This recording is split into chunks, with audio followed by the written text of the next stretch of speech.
At my cousin's wedding reception, my Uncle Richard announced that his daughter would inherit the family law firm while pointing at me and saying, "Isabella here can barely speak proper English, so maybe she can find work translating for other immigrants." The room erupted in cruel laughter. What they didn't know was that the letter in my purse would soon make every single one of them eat their words. But let me start from the beginning of this journey that transformed family shame into professional triumph. Before we jump back in, tell us where you're tuning in from, and if this story touches you, make sure you're subscribed, because tomorrow, I've saved something extra special for you.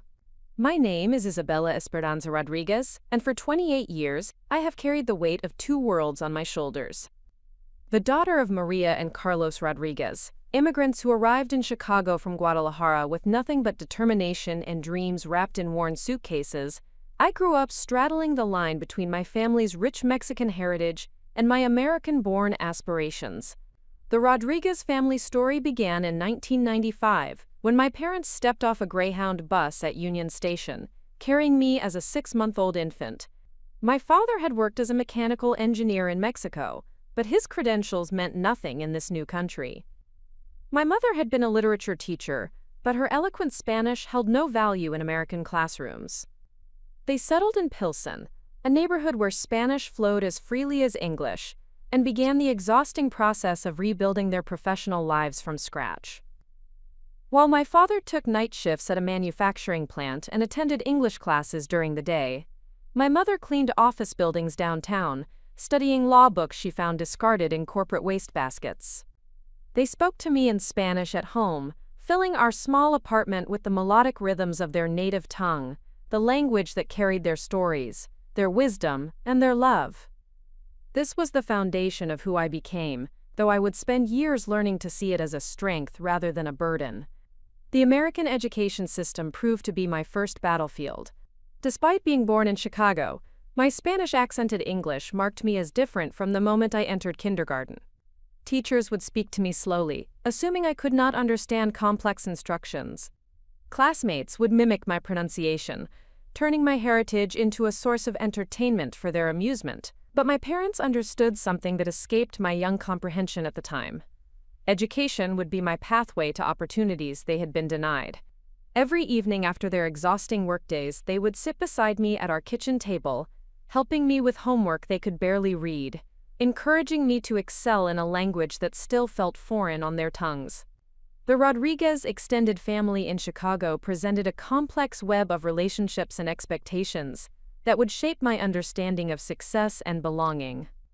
My uncle Richard Rodriguez had arrived in the United States 10 years before my parents, and through a combination of luck, timing, and strategic marriages, had managed to establish himself as a successful immigration attorney. His daughter, my cousin Patricia, had grown up in the affluent suburb of Lincoln Park, attending private schools where her bilingual abilities were celebrated rather than mocked.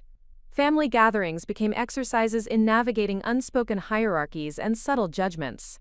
Uncle Richard would speak to my parents with the patronizing tone of someone who had made it, addressing those who were still struggling. His wife, Aunt Carmen, had learned to modulate her own accent to near invisibility, and she would look at my mother with thinly veiled disappointment when Maria's English stumbled over complex phrases. These dynamics created a painful awareness of how success was measured within our extended family. Professional achievement, particularly in law, represented the pinnacle of immigrant accomplishment. Uncle Richard never failed to remind everyone that his law office in the Loop served high-paying corporate clients, while his daughter Patricia was following in his footsteps, preparing for law school with all the advantages his success could provide. Despite the challenges, or perhaps because of them, I threw myself into academic achievement with the fierce determination that runs in Rodriguez blood. My elementary school teachers began to notice that the quiet girl with the slight accent possessed an exceptional analytical mind and an unusual ability to see patterns and connections that escaped her peers. By middle school, I had learned to code switch between my home Spanish and academic English with increasing fluency, though traces of my accent remained as persistent reminders of my origins. My parents celebrated every academic recognition, every honor roll certificate, every teacher's note praising my performance. Their pride was fierce and unconditional, even when they could not fully understand the subjects I was mastering. High school brought new opportunities and challenges. I qualified for advanced placement courses in literature, history, and government, where my bilingual perspective often provided insights that monolingual classmates could not access. The ability to think in two languages, to understand the nuances and cultural contexts that existed between Spanish and English communication, became an unexpected academic advantage. My guidance counselor, Mrs. Thompson, recognized potential that extended beyond test scores and grade point averages. She encouraged me to consider pre-law programs, noting my exceptional skills in research, writing, and logical argumentation. During our meetings, she would speak about law school as though it were an achievable destination rather than an impossible dream, planting seeds of ambition that would grow into unwavering determination. The college application process revealed both the extent of my academic achievements and the limitations of my family's resources. While my grades and standardized test scores qualified me for competitive universities, the financial reality meant that I would need substantial scholarship support to make higher education possible. My parents worked additional jobs to contribute what they could, but their contribution represented sacrifice rather than abundance. Northwestern University offered me a partial scholarship that made attendance possible, though it required me to work 20 hours per week in the campus library to cover remaining expenses. The prestigious campus in Evanston represented a world I had only imagined, where students discussed international politics over coffee, and professors treated complex ideas as casual conversation topics. The transition proved both exhilarating and isolating. My accent, which had faded somewhat during high school, seemed to resurface under the stress of new social dynamics. When I introduced myself to classmates or participated in seminar discussions, I could see their mental calculations as they processed my appearance, my name, and my speech patterns, filing me into categories that felt limiting and reductive. But the academic work revealed capabilities I had not fully understood about myself. Constitutional law fascinated me, particularly the intersections between individual rights and governmental power that directly impacted immigrant communities. Professor Williams, who taught my Introduction to Legal Studies course, noticed my unusual perspective on cases involving language rights and cultural accommodation. My undergraduate thesis examined the legal challenges faced by bilingual speakers in American courtrooms, a topic that allowed me to transform personal experience into academic expertise. The research process revealed how language discrimination operated within legal systems, often disadvantaging individuals whose primary offense was speaking English with an accent or requiring translation services. The work caught the attention of Professor Martinez, who directed the pre-law advisory program. She invited me to participate in mock trial competitions, where my ability to think strategically and communicate complex ideas clearly began to overshadow concerns about my accent. Judges and opposing teams learned to focus on the substance of my arguments rather than the sounds of my vowels. During my junior year, I participated in a summer internship at the Legal Aid Society, working with immigration attorneys who served low-income families facing deportation proceedings. The experience was transformative, showing me how legal expertise could serve as both sword and shield for vulnerable populations. I watched attorneys navigate complex regulations while advocating for clients whose stories resembled my parents' journey. The decision to attend law school crystallized during my senior year at Northwestern, though the path forward remained complicated by financial constraints and family expectations. My parents supported my ambitions with unwavering faith, but they worried about the debt burden and the years of continued education required before I could begin earning a stable income. Uncle Richard's response to my law school applications revealed the complex dynamics that would later explode at the family reunion. While he expressed superficial support for my educational pursuits, his comments carried subtle implications about the challenges I would face in professional legal environments, where communication skills and cultural fit often determined success. During a family dinner that spring, he made what he considered helpful observations about the legal profession's demands. He suggested that I might want to consider specializing in immigration law or family services, areas where my background might be seen as an asset rather than a limitation. His tone suggested that corporate law, constitutional litigation, or appellate practice would be inappropriate matches for someone with my linguistic characteristics. The conversation was painful, not because of its obvious condescension, but because it reflected assumptions about my capabilities that extended far beyond professional concerns. Uncle Richard was essentially arguing that my accent and cultural background made me suitable only for serving other immigrants, rather than competing in mainstream legal markets. My cousin Patricia, who was completing her first year at Northwestern's law school, participated in these conversations with the casual confidence of someone who had never questioned her right to occupy any professional space. She discussed her internship at a prestigious downtown firm, her networking opportunities with established attorneys, and her plans to specialize in corporate transactions as though these pathways were naturally accessible to her. The contrast between Patricia's assumed entitlement and the limitations others projected onto my future created a burning determination to prove that excellence could transcend accent and background.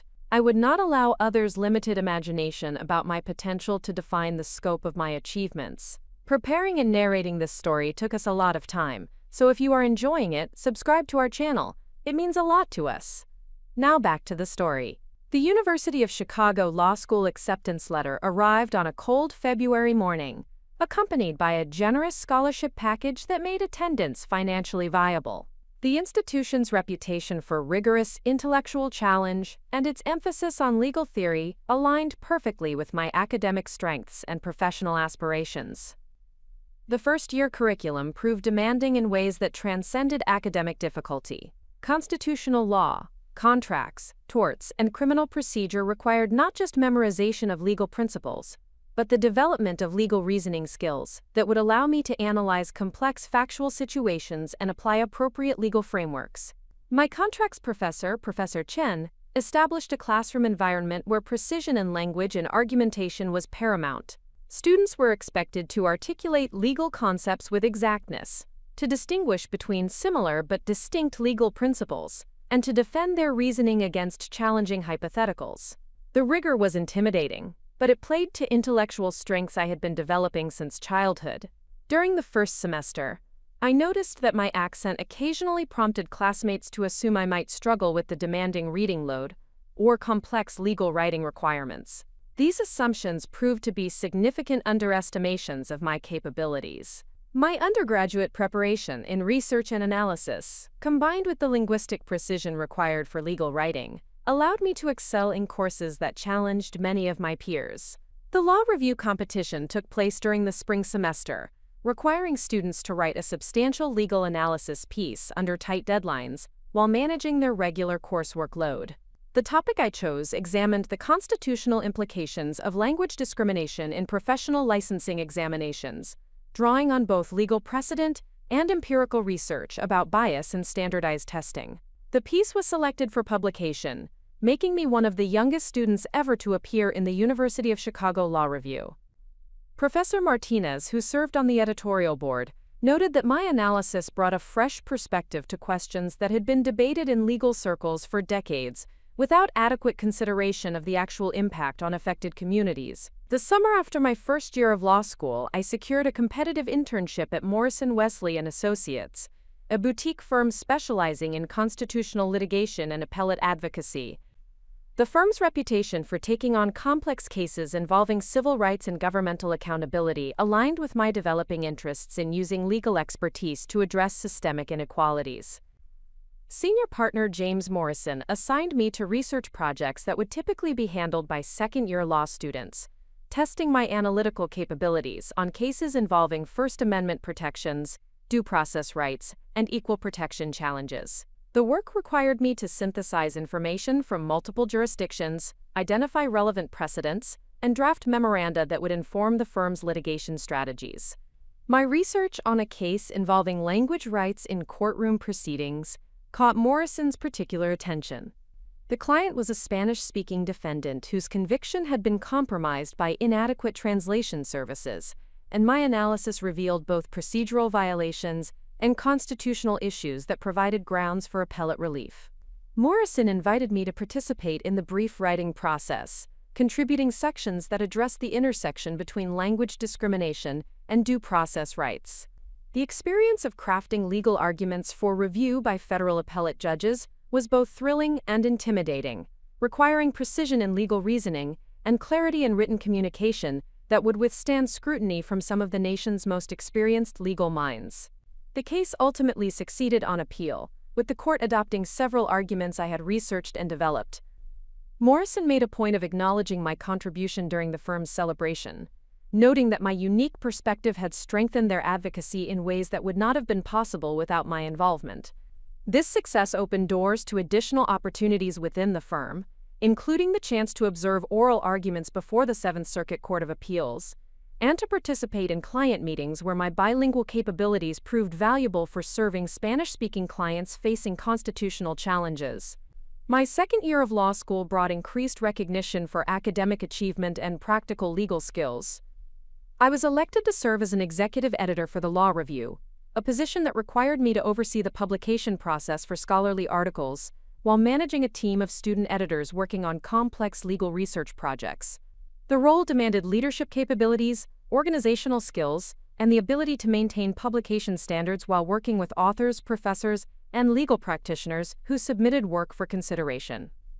My supervisory responsibilities included reviewing submissions, coordinating peer review processes, and ensuring that published articles met the rigorous standards expected of a top-tier law review. Professor Anderson, who taught advanced constitutional law, invited me to serve as a teaching assistant for her undergraduate constitutional studies course.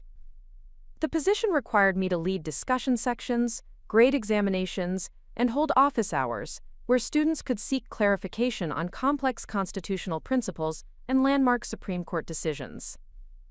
Working with undergraduate students provided valuable experience in legal education while allowing me to develop teaching and mentoring skills. Many of the students I worked with were considering law school themselves, and my guidance helped them understand both the challenges and opportunities of legal education. The moot court competition during my second year focused on a case involving immigration enforcement and constitutional protections for non-citizens. My team's brief and oral argument earned first place in the regional competition, qualifying us for the national championships where we would compete against teams from law schools across the country. The national competition required us to argue both sides of the constitutional question before panels of federal judges and practicing attorneys.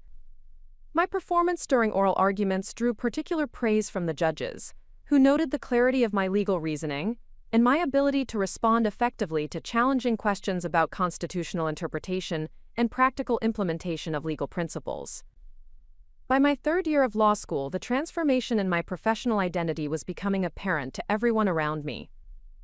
The uncertain first-year student who had worried about fitting into prestigious legal environments had evolved into a confident advocate who could hold her own in any intellectual or professional setting. My reputation within the law school community was established through consistent academic excellence, leadership in extracurricular activities, and the respect of professors who recognized my analytical capabilities and professional potential. Classmates who had initially made assumptions about my background now sought my perspective on complex legal questions and my collaboration on challenging projects. The job search process during my final year revealed the extent of the opportunities my academic performance had created. Major law firms in Chicago, New York, and Washington, D.C. extended interview invitations, recognizing the value of my law review experience, academic achievements, and unique background in constitutional litigation. But the opportunity that would ultimately define my career path came through an unexpected connection. Professor Morrison, my former internship supervisor, had maintained contact throughout law school and was aware of my academic progress and professional development. He contacted me during the fall semester with information about a judicial clerkship opportunity that he believed would be perfect for my interests and capabilities. The Honorable Justice Sarah Williams of the United States Court of Appeals for the Seventh Circuit was seeking a law clerk with experience in constitutional litigation and strong research and writing skills. Morrison had worked with Justice Williams on several cases and believed my background and abilities would make me an excellent candidate for the prestigious position. Judicial clerkships represent the pinnacle of legal education experiences, providing recent law school graduates with the opportunity to work directly with federal judges on cases that shape legal precedent and constitutional interpretation. The competition for these positions is intense, with candidates evaluated based on academic achievement, legal writing ability, and recommendations from respected members of the legal profession. The interview process with Justice Williams was both challenging and inspiring. She asked penetrating questions about constitutional theory, legal precedent, and my perspective on the role of federal courts in protecting individual rights. Our conversation revealed shared interests in using legal institutions to address systemic inequalities and protect vulnerable populations from governmental overreach. When Justice Williams offered me the clerkship position, she made specific mention of the value she saw in my background and perspective. She noted that the court benefited from having clerks who understood the real-world impact of legal decisions on diverse communities, and who could bring fresh insights to complex constitutional questions. Throughout law school, family relationships remained complicated by the same dynamics that had shaped my childhood understanding of success and belonging. Uncle Richard continued to treat my academic achievements as somewhat surprising, offering praise that carried undertones of amazement that someone with my background had managed to excel in such demanding environments. Family gatherings became increasingly uncomfortable as my professional trajectory began to diverge dramatically from the expectations others had held for my future. When I announced my acceptance of the federal clerkship, Uncle Richard's response was characteristically patronizing, suggesting that the position would provide valuable experience that might help me eventually establish a small practice serving immigrant communities. His assumption that my career would naturally be limited to immigration law or community service reflected persistent beliefs about the appropriate professional boundaries for someone with my accent and background.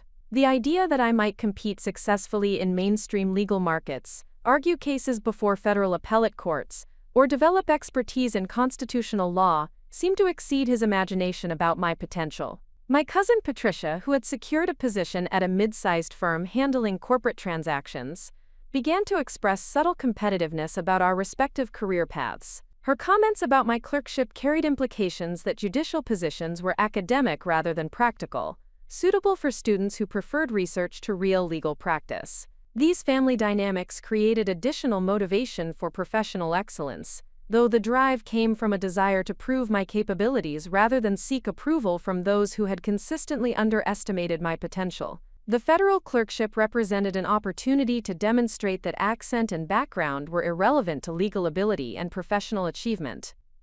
The approaching family reunion, which would celebrate Uncle Richard's 60th birthday and Patricia's recent engagement, promised to be another venue for the subtle competitions and comparisons that had characterized our extended family relationships throughout my life. What they did not know was that during my clerkship year, I had been working on something that would fundamentally change both my career trajectory and their understanding of what I had achieved. But that revelation would have to wait for the perfect moment, when their own assumptions about my limitations would create the ideal opportunity for a demonstration of exactly what Isabella Rodriguez had become. The stage was set for a confrontation that would forever change how my family understood success, capability, and the true meaning of speaking with authority in American legal institutions. The laughter that had followed me throughout childhood was about to be replaced by a very different kind of recognition. The marble corridors of the Everett McKinley Dirksen United States Courthouse in Chicago represented everything I had worked toward since my undergraduate years at Northwestern.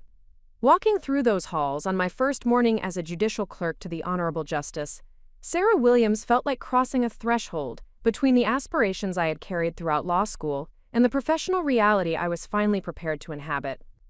Justice Williams commanded respect throughout the federal judiciary for her incisive legal mind and her commitment to constitutional principles that protected individual rights while respecting institutional boundaries. Her chambers operated with the precise efficiency of a legal research laboratory where every case received exhaustive analysis and every decision was grounded in thorough examination of precedent, statutory language, and constitutional interpretation.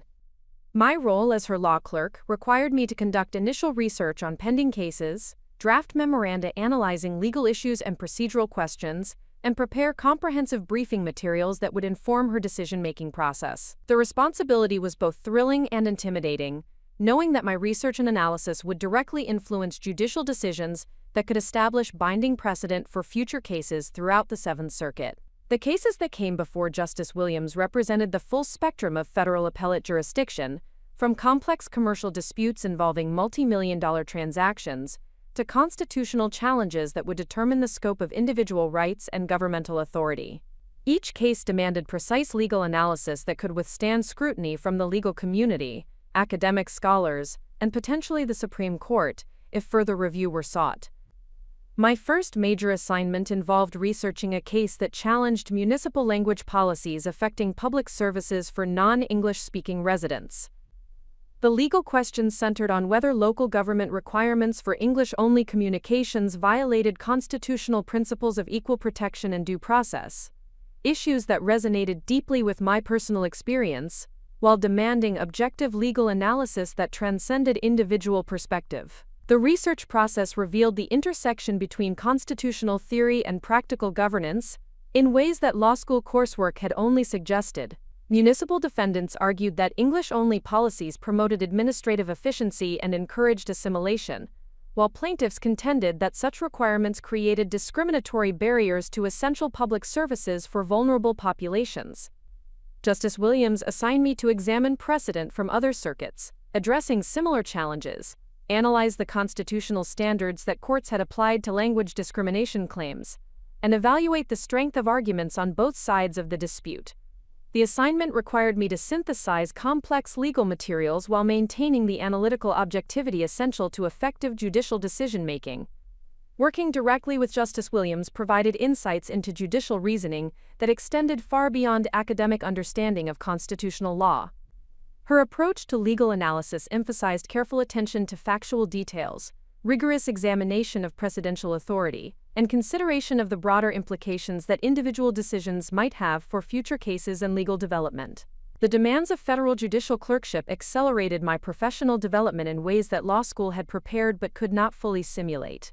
Each day required me to analyze complex legal materials, synthesize information from multiple sources, and communicate findings through written memoranda that met the exacting standards of federal appellate practice. Justice Williams established clear expectations for the quality of research and analysis that her chambers would produce.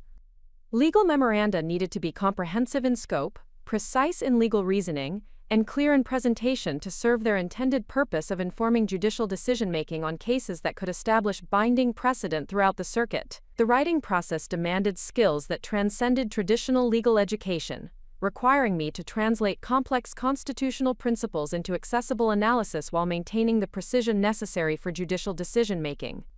Every sentence needed to be defensible under scrutiny, every citation needed to be accurate and relevant, and every conclusion needed to be supported by thorough examination of applicable authority.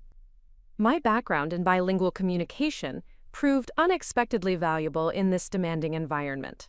The analytical skills required for code switching between languages, understanding cultural context and communication nuances, and synthesizing information from diverse sources translated directly into the legal research and writing skills that effective judicial clerkship demanded. Justice Williams began assigning me increasingly complex research projects as my capabilities became apparent. Cases involving constitutional challenges to federal immigration enforcement policies required analysis of statutory interpretation, administrative law principles, and constitutional protections that intersected in ways that demanded sophisticated legal reasoning and comprehensive understanding of multiple areas of federal law. The opportunity to observe oral arguments before the Seventh Circuit provided additional insights into appellate advocacy and judicial decision-making. Watching experienced attorneys present their cases before panels of federal judges revealed the strategic considerations that shaped effective legal argument and the analytical process that judges employed when evaluating competing legal theories. My presence in the courtroom during these proceedings allowed me to observe how Justice Williams and her colleagues approached complex legal questions, the types of inquiries that influenced their thinking, and the standards they applied when evaluating the persuasiveness of legal arguments presented by experienced appellate advocates. The experience was transformative in ways that extended beyond professional skill development. Participating directly in the federal judicial process while contributing meaningful research and analysis to actual case decisions provided concrete validation of capabilities that family members had consistently questioned or dismissed throughout my academic journey. Justice Williams recognized my particular strengths in constitutional analysis and began assigning cases that would allow me to develop specialized expertise in areas of federal law that aligned with both my academic background and professional interests.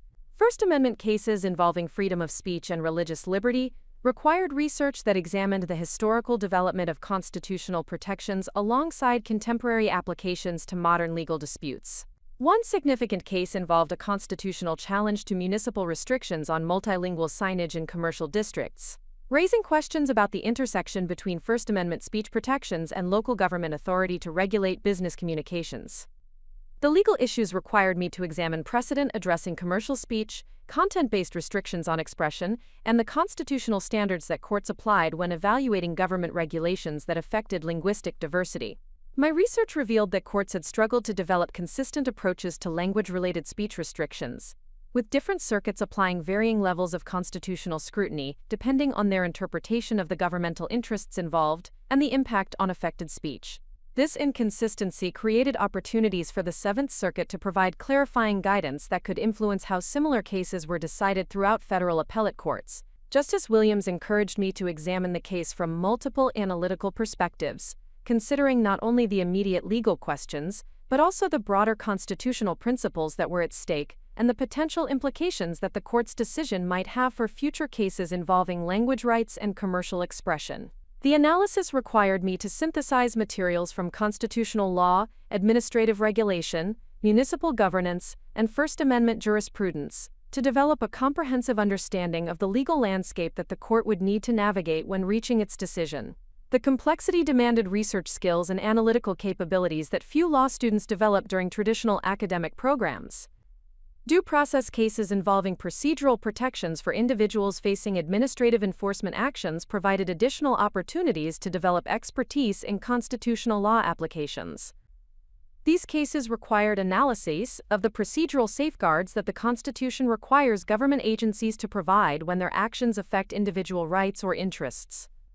My background understanding of the practical challenges faced by individuals navigating complex bureaucratic systems provided valuable perspective for analyzing whether existing procedural protections adequately served their constitutional purpose of ensuring fair treatment and preventing arbitrary governmental action. Justice Williams noted that my analysis consistently identified practical implications and real-world consequences that other researchers might overlook, contributing perspective that strengthened the court's understanding of how legal principles operated in practice rather than merely in theoretical constitutional analysis. The opportunity to contribute to actual judicial opinions required mastery of legal writing skills that exceeded traditional law school instruction, in both precision and practical application.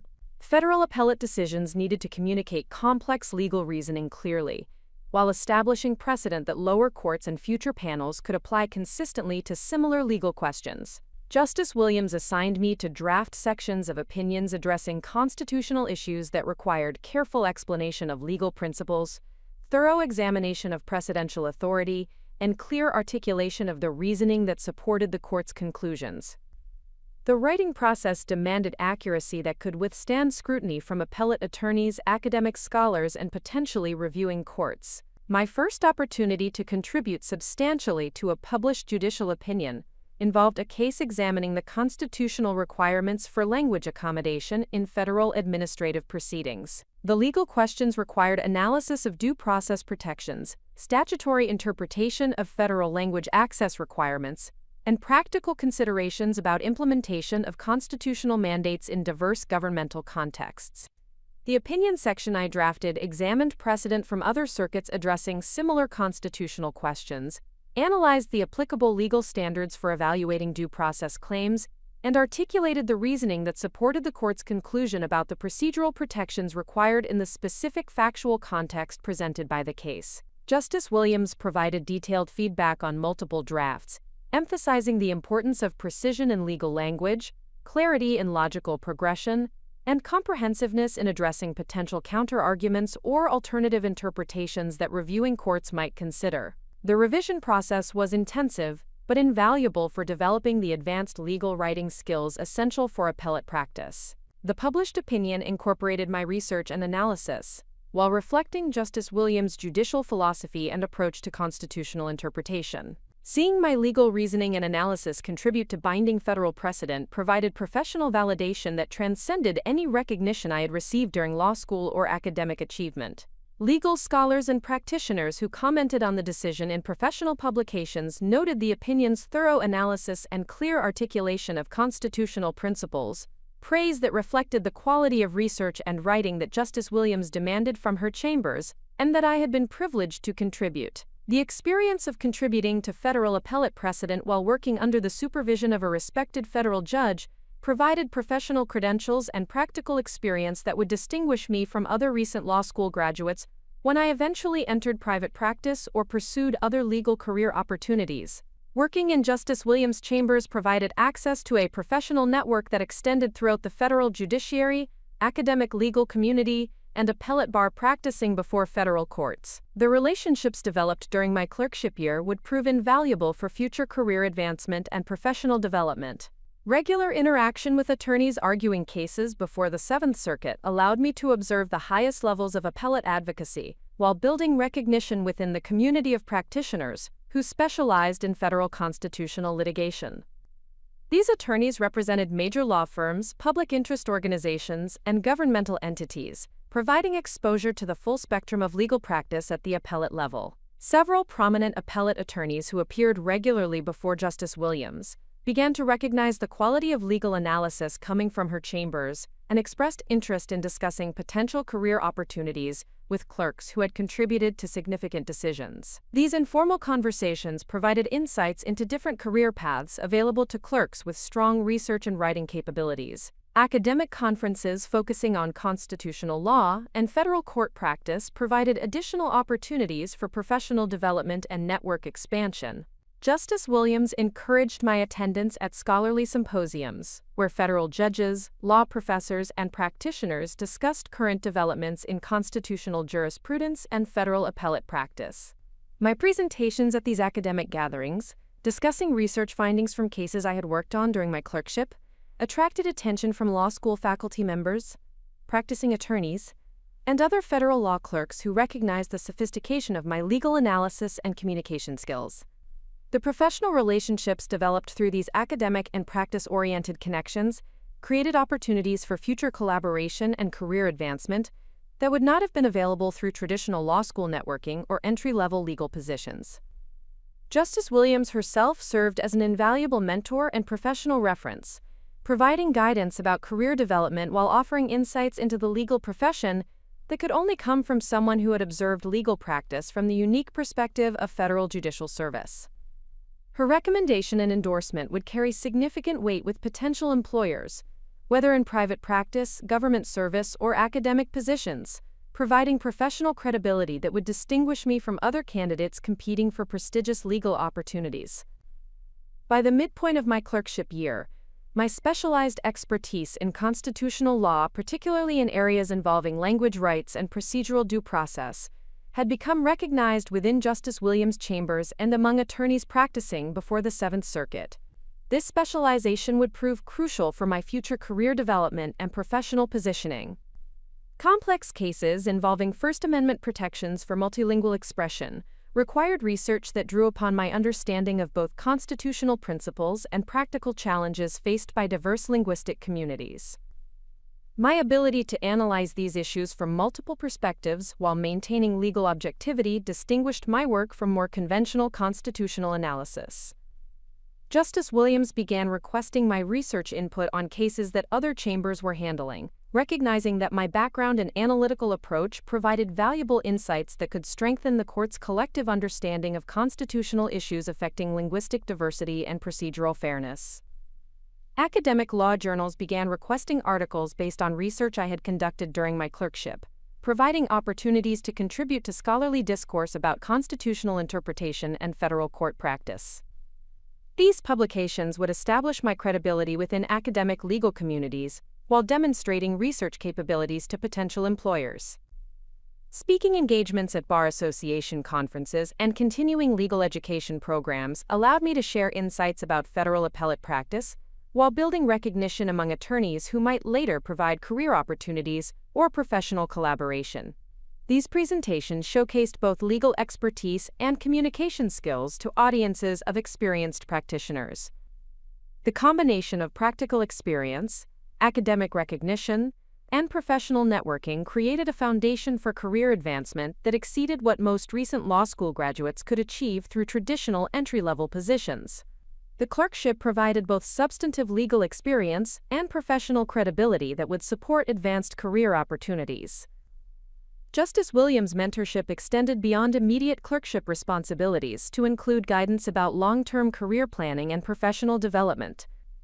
Her insights into different legal career paths, combined with introductions to influential members of the legal profession, created opportunities that would shape my professional trajectory for years to come. The professional recognition and validation I received during my federal clerkship created a transformation in personal confidence that extended far beyond legal career considerations. Working at the highest levels of federal judicial practice while contributing meaningfully to constitutional jurisprudence provided concrete evidence of capabilities that family members had consistently questioned or underestimated. The contrast between family assumptions about my professional limitations and the reality of my federal judicial service became increasingly apparent as my clerkship year progressed. While Uncle Richard continued to suggest that my accent might limit my effectiveness in mainstream legal practice, I was contributing to federal appellate decisions that would influence constitutional interpretation throughout the Seventh Circuit. My cousin Patricia's corporate law position, while professionally respectable, involved transactional work that would never receive the public recognition or precedential significance of the constitutional cases I was researching and analyzing.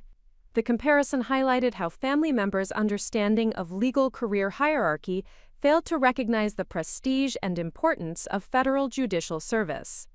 The professional relationships I developed during my clerkship provided perspective on how accomplished attorneys and federal judges evaluated legal capability and professional potential. Their assessment focused entirely on analytical skills, legal reasoning ability, and quality of work product, without regard to accent, background, or other characteristics that family members seemed to consider relevant to professional success. Justice Williams' confidence in my capabilities, demonstrated through increasingly complex research assignments and opportunities to contribute to significant judicial decisions, provided validation from someone whose opinion carried tremendous weight within the legal profession. Her mentorship and professional endorsement represented recognition from the highest levels of federal judicial service.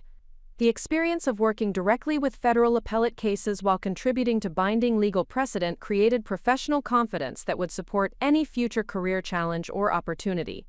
The knowledge that I had already succeeded at the most demanding levels of legal practice provided security that no external validation or approval could match. My parents' pride in my federal judicial service was profound and unconditional, though they could not fully comprehend the significance of the position within professional legal hierarchies. Their support remained grounded in love and faith rather than understanding of professional achievement, providing emotional foundation that transcended career considerations. As my clerkship year progressed toward completion, the question of future career direction required careful consideration of the various opportunities that my federal judicial experience had created. The professional recognition and specialized expertise I had developed opened doors to career paths that would not have been accessible directly from law school graduation.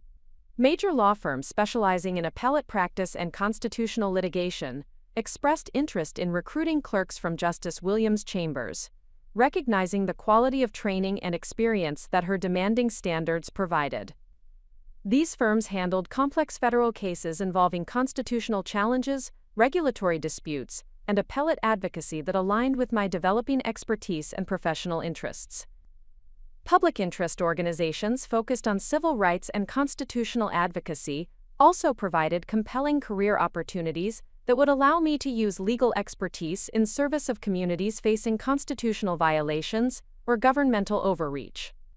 These positions offered the possibility of directly applying my specialized knowledge to advance justice for vulnerable populations. Academic opportunities included teaching positions at law schools seeking faculty members with practical federal court experience and specialized expertise in constitutional law.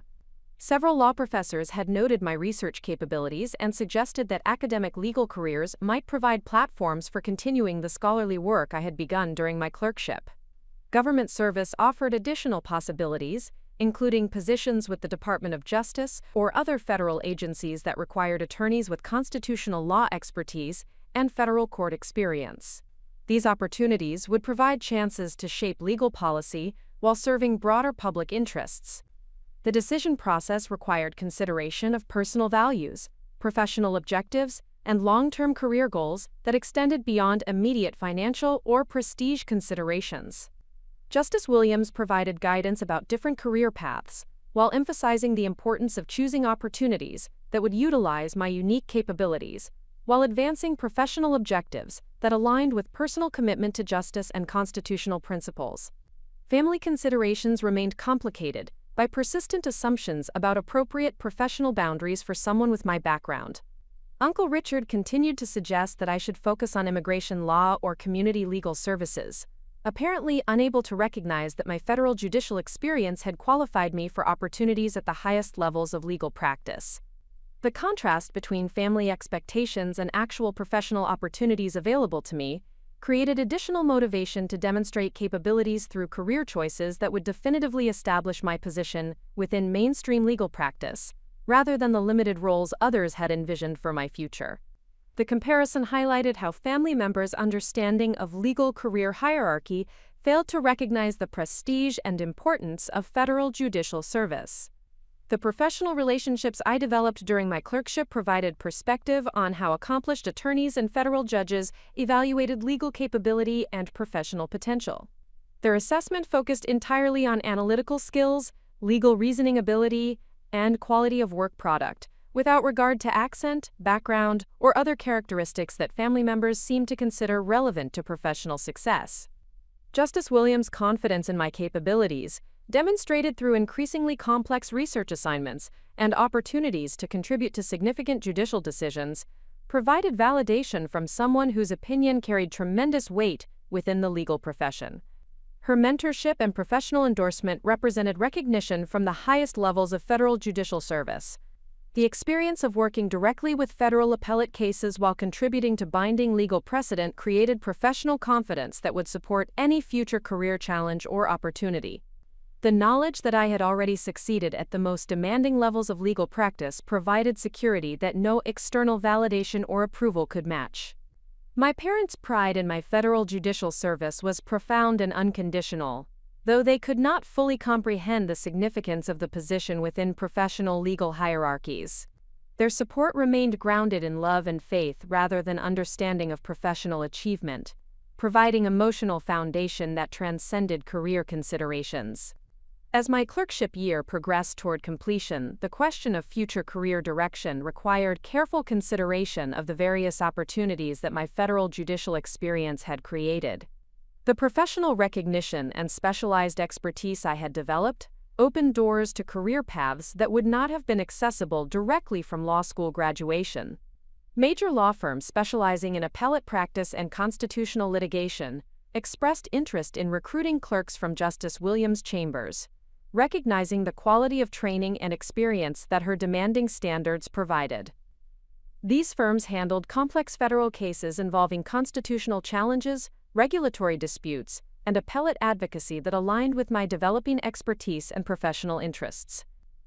Public interest organizations focused on civil rights and constitutional advocacy also provided compelling career opportunities that would allow me to use legal expertise in service of communities facing constitutional violations or governmental overreach.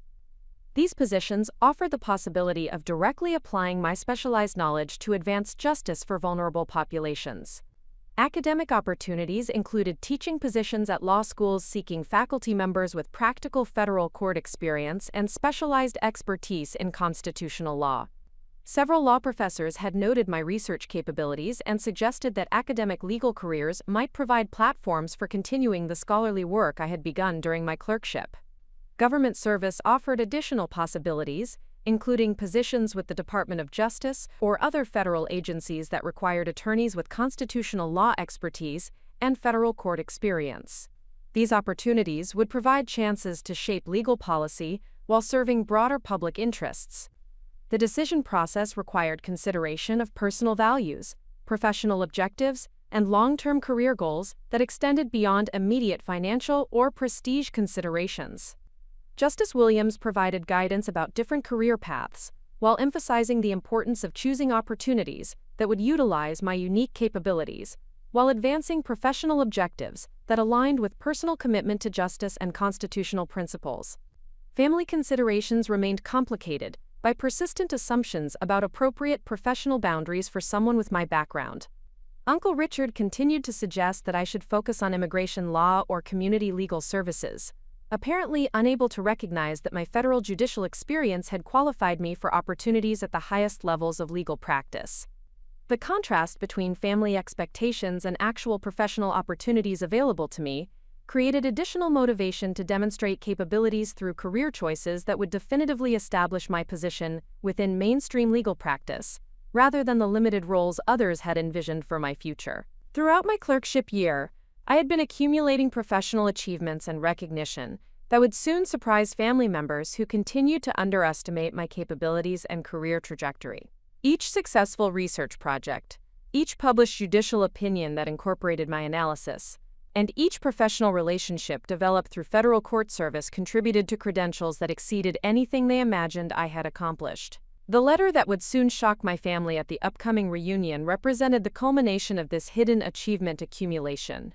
While they assumed I was serving in a temporary academic position that would eventually lead to community legal services, I had actually been building expertise and recognition that qualified me for opportunities at the pinnacle of legal practice. Justice Williams had begun discussing potential career recommendations and professional introductions that would support my transition from judicial service to private practice or other advanced legal career opportunities. Her endorsement carried weight throughout the federal legal community and would open doors that most attorneys spend years trying to access. Professional organizations focused on constitutional law and appellate practice had begun recognizing my contributions to legal scholarship and federal court practice through speaking invitations, publication opportunities, and leadership positions that reflected growing reputation within specialized legal communities. The awards and recognition I had received during law school, combined with the specialized expertise and professional relationships developed during my federal clerkship, created a portfolio of achievements that positioned me among the most accomplished recent law school graduates entering the legal profession. Family members remained unaware of these developments, continuing to base their expectations on assumptions about my limitations rather than recognition of actual achievements and capabilities. Their surprise at the upcoming family reunion would reflect the gap between their limited imagination about my potential and the reality of what I had accomplished through focused effort and strategic career development. The stage was being set for a revelation that would forever change how my extended family understood both my capabilities and the appropriate boundaries of their assumptions about professional achievement and cultural identity. The laughter that had followed my accent throughout family gatherings was about to be replaced by a very different kind of recognition and respect. The Rodriguez family dynamics operated according to an unspoken hierarchy that had solidified over decades of immigration, assimilation, and varying degrees of professional success. Understanding these complex relationships required careful analysis of the cultural expectations, economic pressures, and social positioning that influenced every family interaction and shaped individual opportunities within the extended family network. Uncle Richard Rodriguez occupied the apex of this family structure through his successful immigration law practice and his strategic positioning as the family member who had most effectively navigated American professional institutions. His authority extended beyond mere financial success to encompass cultural interpretations, serving as the unofficial arbiter of appropriate professional aspirations and acceptable levels of assimilation for younger family members. Richard's law firm, Rodriguez and Associates, operated from prestigious offices in Chicago's Loop District and represented a diverse clientele that included both individual immigration cases and corporate clients requiring expertise in employment-based visa procedures. His professional success provided him with social capital that extended throughout the broader Latino community in Chicago, creating influence that reached far beyond immediate family relationships. The firm's reputation had been built through decades of competent legal representation, combined with strategic community involvement that positioned Richard as a spokesperson for Latino professional achievement. His frequent appearances at community events, professional conferences, and political gatherings reinforced his status as someone who had successfully transcended the limitations typically associated with immigrant background while maintaining cultural authenticity.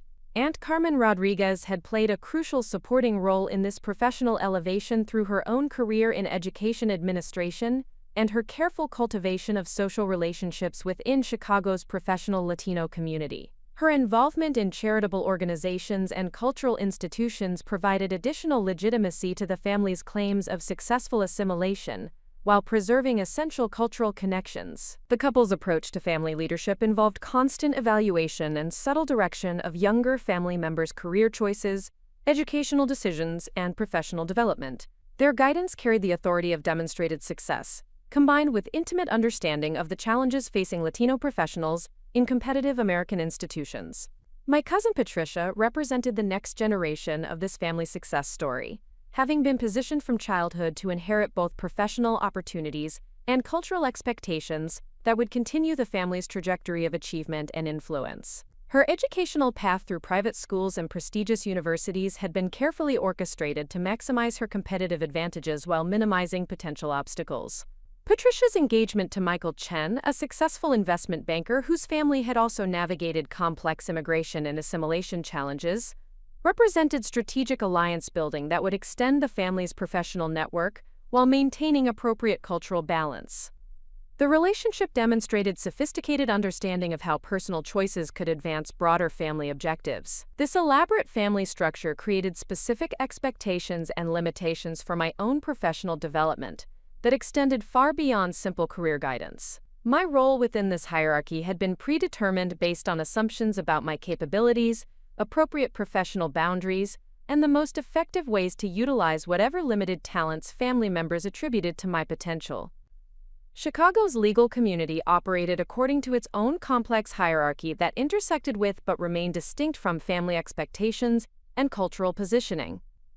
Understanding this professional landscape required analysis of the institutional structures, informal networks, and competitive dynamics that influenced career advancement and professional recognition within different areas of legal practice. The federal court system represented the pinnacle of legal institutional prestige, with judicial clerkships providing access to professional networks and credibility that exceeded what most attorneys achieved through decades of private practice.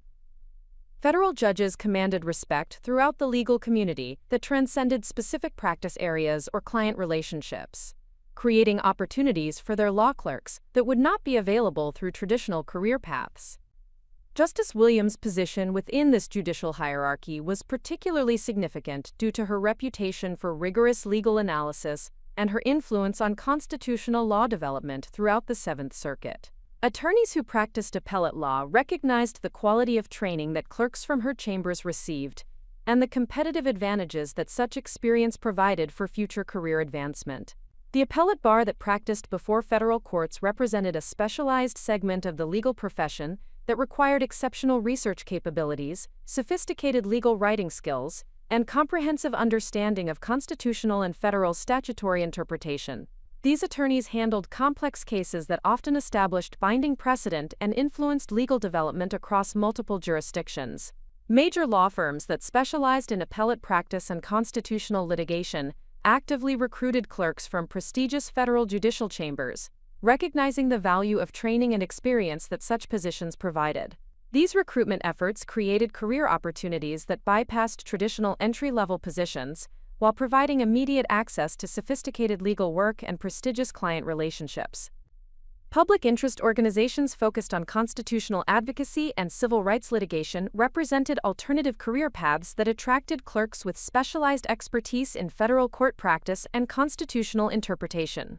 These positions offered opportunities to apply legal skills in service of broader social objectives, while maintaining the intellectual challenge and professional prestige associated with complex federal litigation. Academic institutions sought faculty members with practical federal court experience and proven research capabilities, creating opportunities for clerks to transition from judicial service to legal education and scholarly research. These positions provided platforms for continued contribution to legal development through teaching, scholarship, and participation in academic conferences and professional organizations. Government service offered additional career possibilities for attorneys with federal court experience and constitutional law expertise, including positions with the Department of Justice and other federal agencies that required sophisticated legal analysis and appellate advocacy capabilities. These opportunities provided chances to influence legal policy development while serving broader public interests. The competitive dynamics within this professional landscape rewarded demonstrated excellence in legal analysis,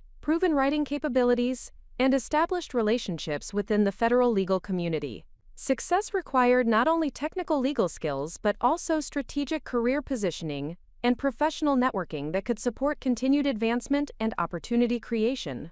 Navigating between family expectations and professional requirements demanded sophisticated cultural code switching that extended far beyond simple linguistic considerations to encompass fundamental differences in values, priorities, and definitions of appropriate professional behavior. These cultural negotiations required constant attention to context, audience, and strategic positioning that could honor family relationships while advancing professional objectives. Family gatherings operated according to cultural norms that emphasized collective identity, mutual support, and respect for established authority figures who had demonstrated successful navigation of American professional institutions. These expectations created pressure to seek approval and guidance from Uncle Richard and other successful family members, rather than asserting independent professional judgment or pursuing opportunities that exceeded their understanding or approval. The professional legal environment demanded confidence, assertiveness, and independent analytical thinking that could sometimes conflict with cultural expectations about appropriate deference to established authority and collective decision-making processes.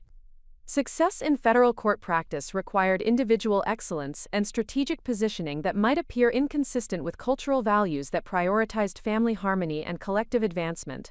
Language considerations remained complex despite my fluency in professional legal English and proven capabilities in sophisticated legal writing and oral advocacy. Family members continued to focus on accent characteristics that they associated with limited professional potential, apparently unable to recognize that clients, judges, and colleagues in federal practice evaluated capability based entirely on legal competence rather than pronunciation patterns. Professional settings provided validation and recognition based on demonstrated capability that contrasted sharply with family environments, where assumptions about limitations and appropriate boundaries continued to influence how others evaluated my potential and achievements. This divergence created cognitive dissonance that required careful management to maintain both family relationships and professional advancement. The intersection between cultural identity and professional excellence demanded strategic navigation that could preserve authentic cultural connections while demonstrating capabilities that exceeded family members' limited imagination about appropriate career boundaries for someone with my background and characteristics. Justice Williams and other federal court professionals provided mentorship and guidance that focused entirely on legal capability and professional potential without reference to cultural background or linguistic characteristics. Their evaluation criteria emphasized analytical skills, legal reasoning ability, and quality of work product in ways that provided clear feedback about professional performance and advancement opportunities. This professional validation created increasing confidence in my own judgment about career decisions and professional positioning, reducing dependence on family approval while maintaining respect for cultural values and relationships that remained important for personal identity and community connection. The challenge involved developing professional independence and confidence, while honoring family relationships and cultural heritage in ways that could support both individual achievement and collective family advancement. This balance required sophisticated understanding of multiple value systems and strategic communication that could bridge different cultural and professional contexts. Recognition within academic and professional legal communities followed patterns that differed significantly from family evaluation criteria and created opportunities for validation that transcended cultural limitations or linguistic assumptions. Understanding these recognition systems provided insights into how professional advancement operated within federal legal institutions and specialized practice areas. Legal scholarship and academic publication represented one avenue for professional recognition that rewarded analytical sophistication and original research regardless of author background or linguistic characteristics. My contributions to law review publications and academic conferences had generated interest from legal scholars and practitioners who evaluated work based entirely on intellectual merit and practical significance. Federal court practice created additional recognition opportunities through the quality of legal research, writing, and analysis that contributed to judicial decision-making and precedent development. Attorneys who practiced appellate law before federal courts recognized competence through work product rather than personal characteristics, creating professional relationships based on demonstrated capability and mutual respect. Professional organizations focused on constitutional law and appellate advocacy provided platforms for recognition through speaking engagements, leadership positions, and committee service that showcased expertise while building networks within specialized legal communities. These opportunities created visibility among practitioners and scholars who might provide future career advancement or collaboration possibilities. Judicial mentorship represented particularly valuable recognition that carried significant weight throughout the legal profession. Justice Williams' confidence in my capabilities and her willingness to provide professional references and career guidance reflected evaluation based on proven performance rather than assumptions about potential limitations or appropriate career boundaries.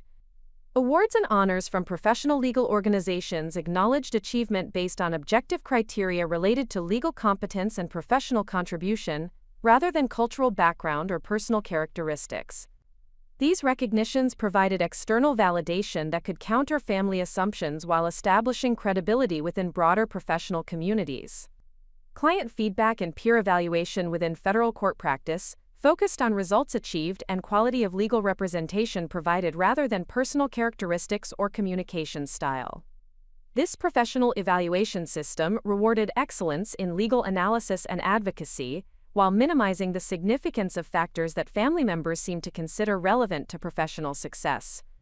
Academic conference presentations and scholarly publication opportunities created additional platforms for professional recognition that could establish national reputation and influence within specialized areas of constitutional law and federal court practice. These achievements provided concrete evidence of professional capability that exceeded anything family members had imagined possible. The accumulation of professional recognition from multiple sources created a portfolio of achievements that demonstrated capability at the highest levels of legal practice, while providing security and confidence that could support independent career decision-making regardless of family approval or understanding. Professional advancement within federal legal practice required strategic positioning that could maximize competitive advantages while building upon specialized expertise and established relationships developed through judicial clerkship experience.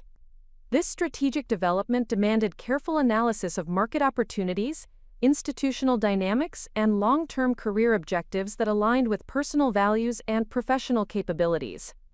Constitutional law expertise represented a specialized practice area with limited competition and strong demand from clients facing complex federal litigation challenges. The combination of practical federal court experience and proven research capabilities positioned me advantageously for opportunities within this specialized market segment.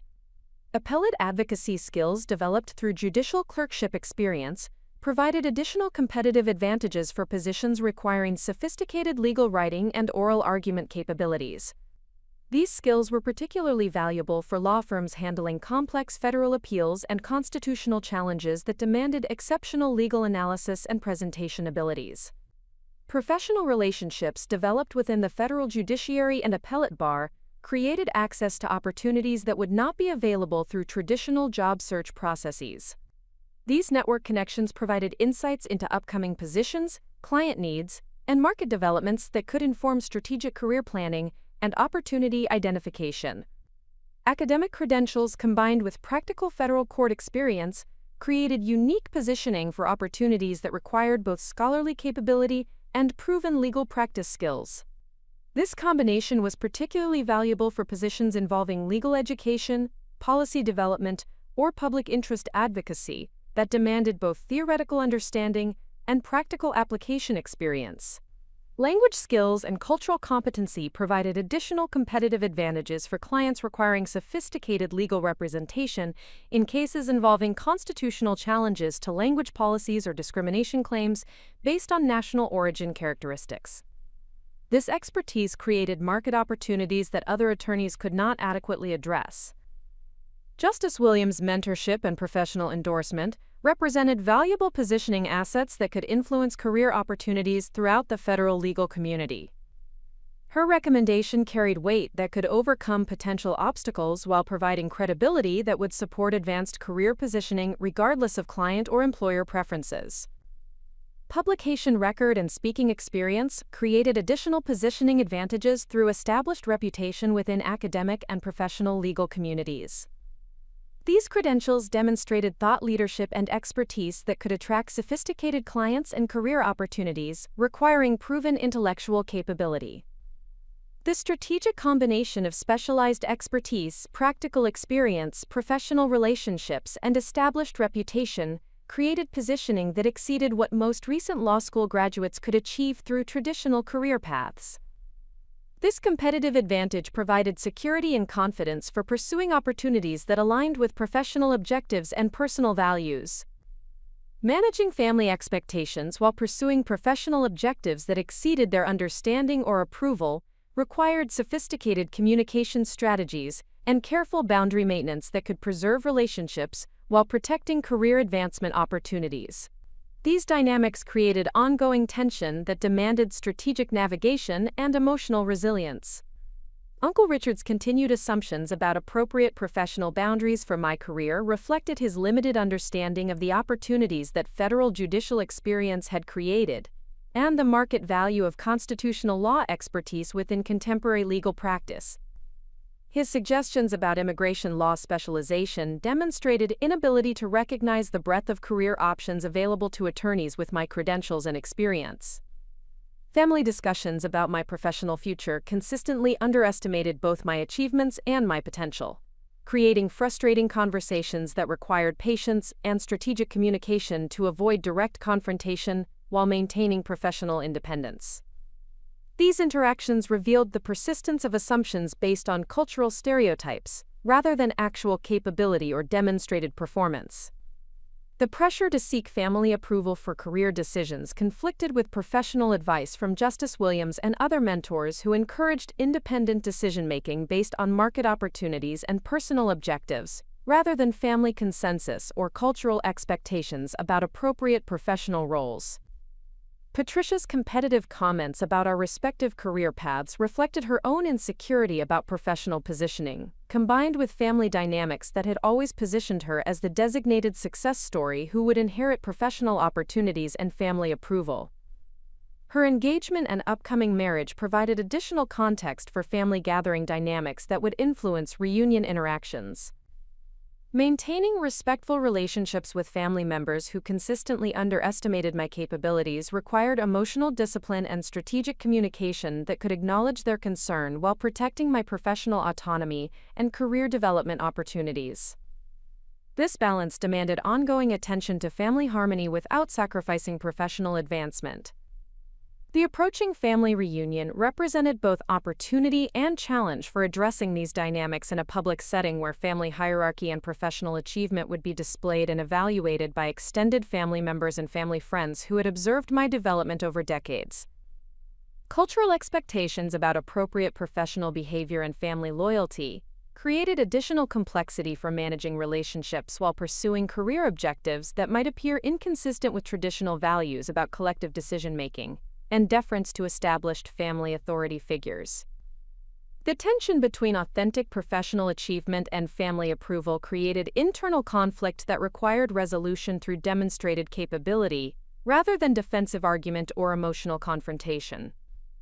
This approach demanded confidence in my own judgment, combined with respect for family relationships and cultural values that remained important for personal identity. Building professional relationships that could support long-term career advancement required strategic networking that extended beyond immediate judicial clerkship connections to encompass broader legal communities focused on constitutional advocacy, appellate practice, and public interest litigation. This network development demanded ongoing attention to relationship building and professional positioning within multiple communities of practice. Bar association involvement provided opportunities for leadership development and professional visibility within organizations focused on constitutional law, appellate practice, and diversity issues affecting the legal profession. These activities created platforms for demonstrating expertise while building relationships with attorneys from diverse practice settings and professional backgrounds. Academic conference participation allowed for continued engagement with legal scholars and policy researchers working on constitutional issues and federal court practice. These relationships provided opportunities for collaborative research projects and scholarly publication that could advance both academic reputation and practical career objectives. Professional mentorship relationships extended beyond Justice Williams to include other federal judges, experienced appellate practitioners, and public interest attorneys who could provide guidance about different career paths and opportunity identification.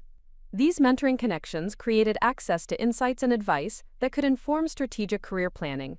Client development activities within appropriate professional contexts provided opportunities to build reputation and demonstrate capability, while establishing relationships that could support future practice development. These activities required careful attention to professional responsibility requirements, while building market position and client confidence.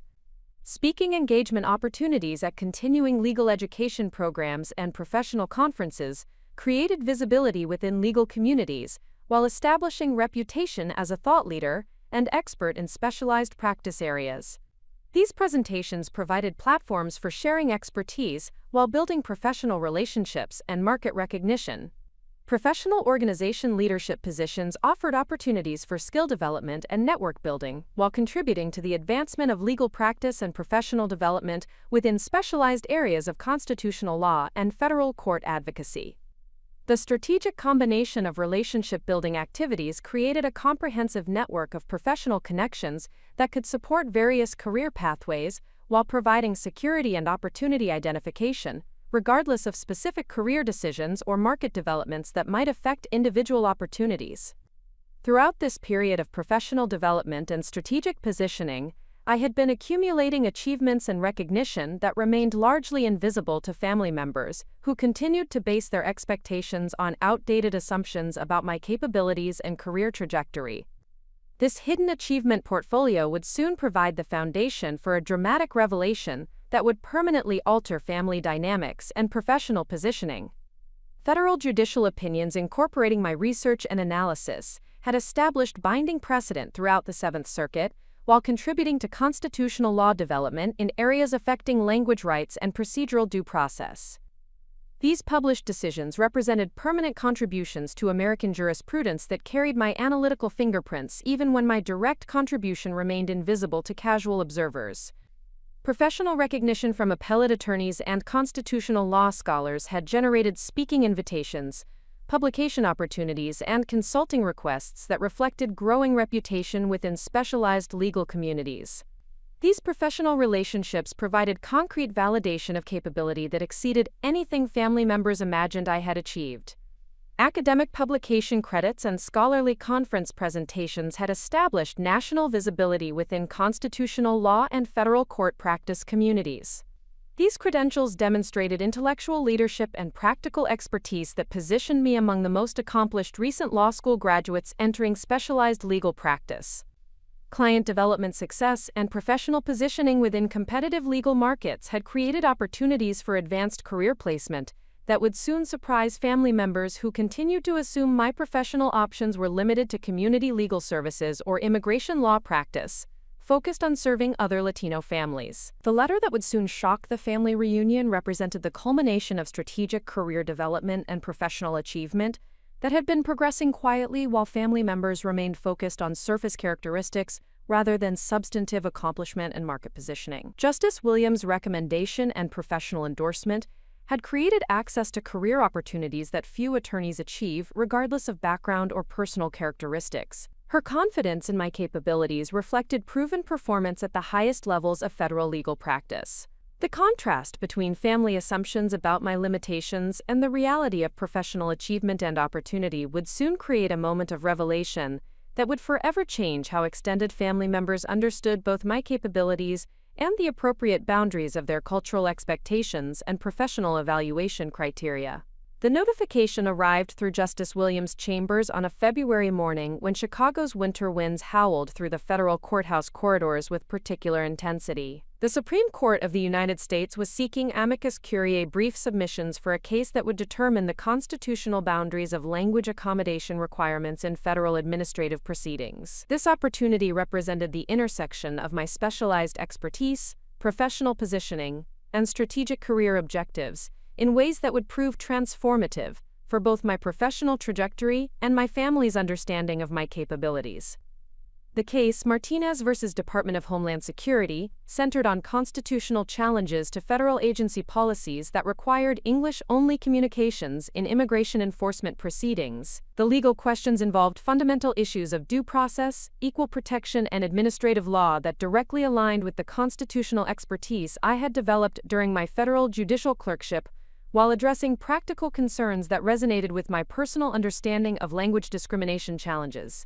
Justice Williams recognized the strategic significance of this opportunity for my professional development and encouraged me to consider submitting an amicus brief that could showcase my analytical capabilities while contributing meaningfully to constitutional discourse at the highest level of American jurisprudence. The Supreme Court's consideration of amicus submissions provided a pathway for demonstrating expertise that would establish national recognition within constitutional law communities. The decision to pursue this opportunity required careful consideration of the substantial research and writing demands involved in Supreme Court brief preparation, the professional risks associated with submitting work for evaluation by the nation's highest court, and the potential career benefits that could result from successful contribution to Supreme Court constitutional analysis.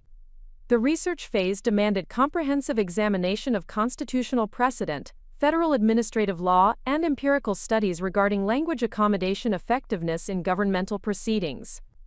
This analytical work required synthesis of materials from multiple legal disciplines while maintaining the precision and clarity necessary for Supreme Court consideration.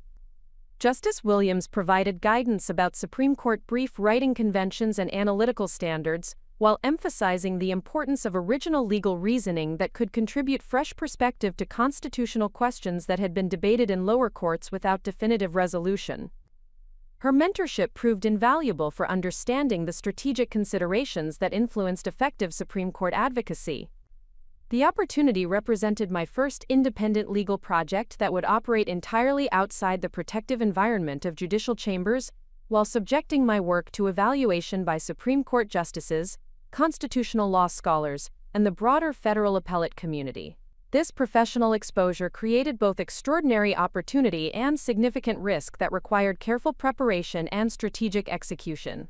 My parents understood that I was working on an important legal project, but could not fully comprehend the significance of Supreme Court submission within American legal institutions.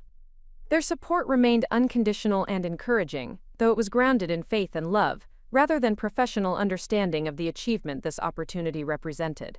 The constitutional analysis required for Supreme Court brief preparation demanded comprehensive examination of due process jurisprudence spanning over 2 centuries of American constitutional development. The 5th and 14th Amendments' due process clauses had generated extensive precedent regarding procedural protections required when governmental action affected individual rights.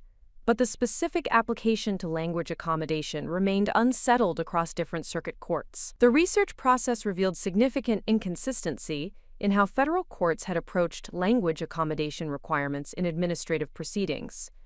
Some circuits applied heightened constitutional scrutiny when government policies created barriers to meaningful participation based on English proficiency, while others deferred to administrative efficiency arguments and limited constitutional protections to situations involving criminal prosecution rather than civil enforcement proceedings. This circuit split created the precise legal landscape that often prompted Supreme Court intervention to establish uniform constitutional standards that could guide federal courts and administrative agencies throughout the nation. The court's interest in the Martinez case suggested recognition that existing precedent provided insufficient guidance for resolving these constitutional questions consistently. Equal protection analysis required examination of how language-based governmental policies affected different population groups, and whether such policies satisfied constitutional requirements for neutral application and legitimate governmental purposes. The constitutional standards for evaluating policies that disproportionately affected non-English speakers remained unclear, creating opportunities for legal argument about appropriate levels of judicial scrutiny. Administrative law considerations involved analysis of how constitutional requirements intersected with federal agency authority and practical constraints on governmental operations. The balance between constitutional protections and administrative efficiency represented a recurring theme in Supreme Court jurisprudence that required careful attention to precedent establishing appropriate boundaries between individual rights and governmental operations. International comparative analysis provided additional perspective on how other constitutional democracies addressed language accommodation in governmental proceedings. While foreign precedent was not binding on American constitutional interpretation, comparative analysis could inform understanding of practical implementation approaches and constitutional principles that supported effective language accommodation policies. Empirical research regarding the effectiveness of different language accommodation approaches provided factual foundation for constitutional arguments about the practical impact of various policy approaches on affected individuals and administrative operations. This research required synthesis of social science data with legal analysis to support constitutional arguments with concrete evidence about real-world consequences.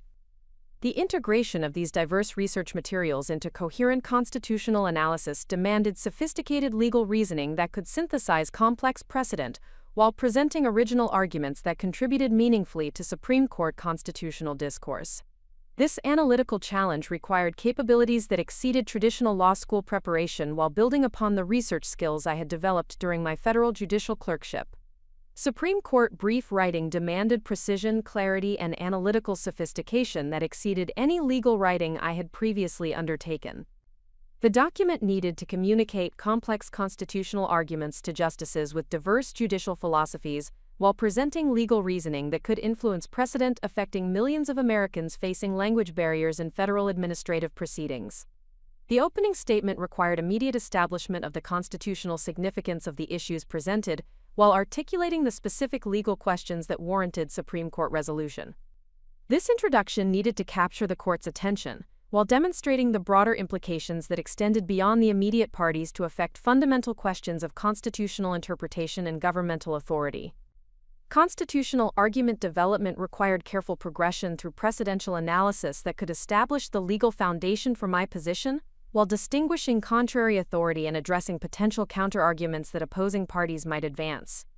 This analytical structure demanded comprehensive understanding of Supreme Court constitutional methodology and strategic anticipation of judicial concerns. The due process analysis centered on establishing that meaningful participation in administrative proceedings required language accommodation when individual rights or interests were at stake.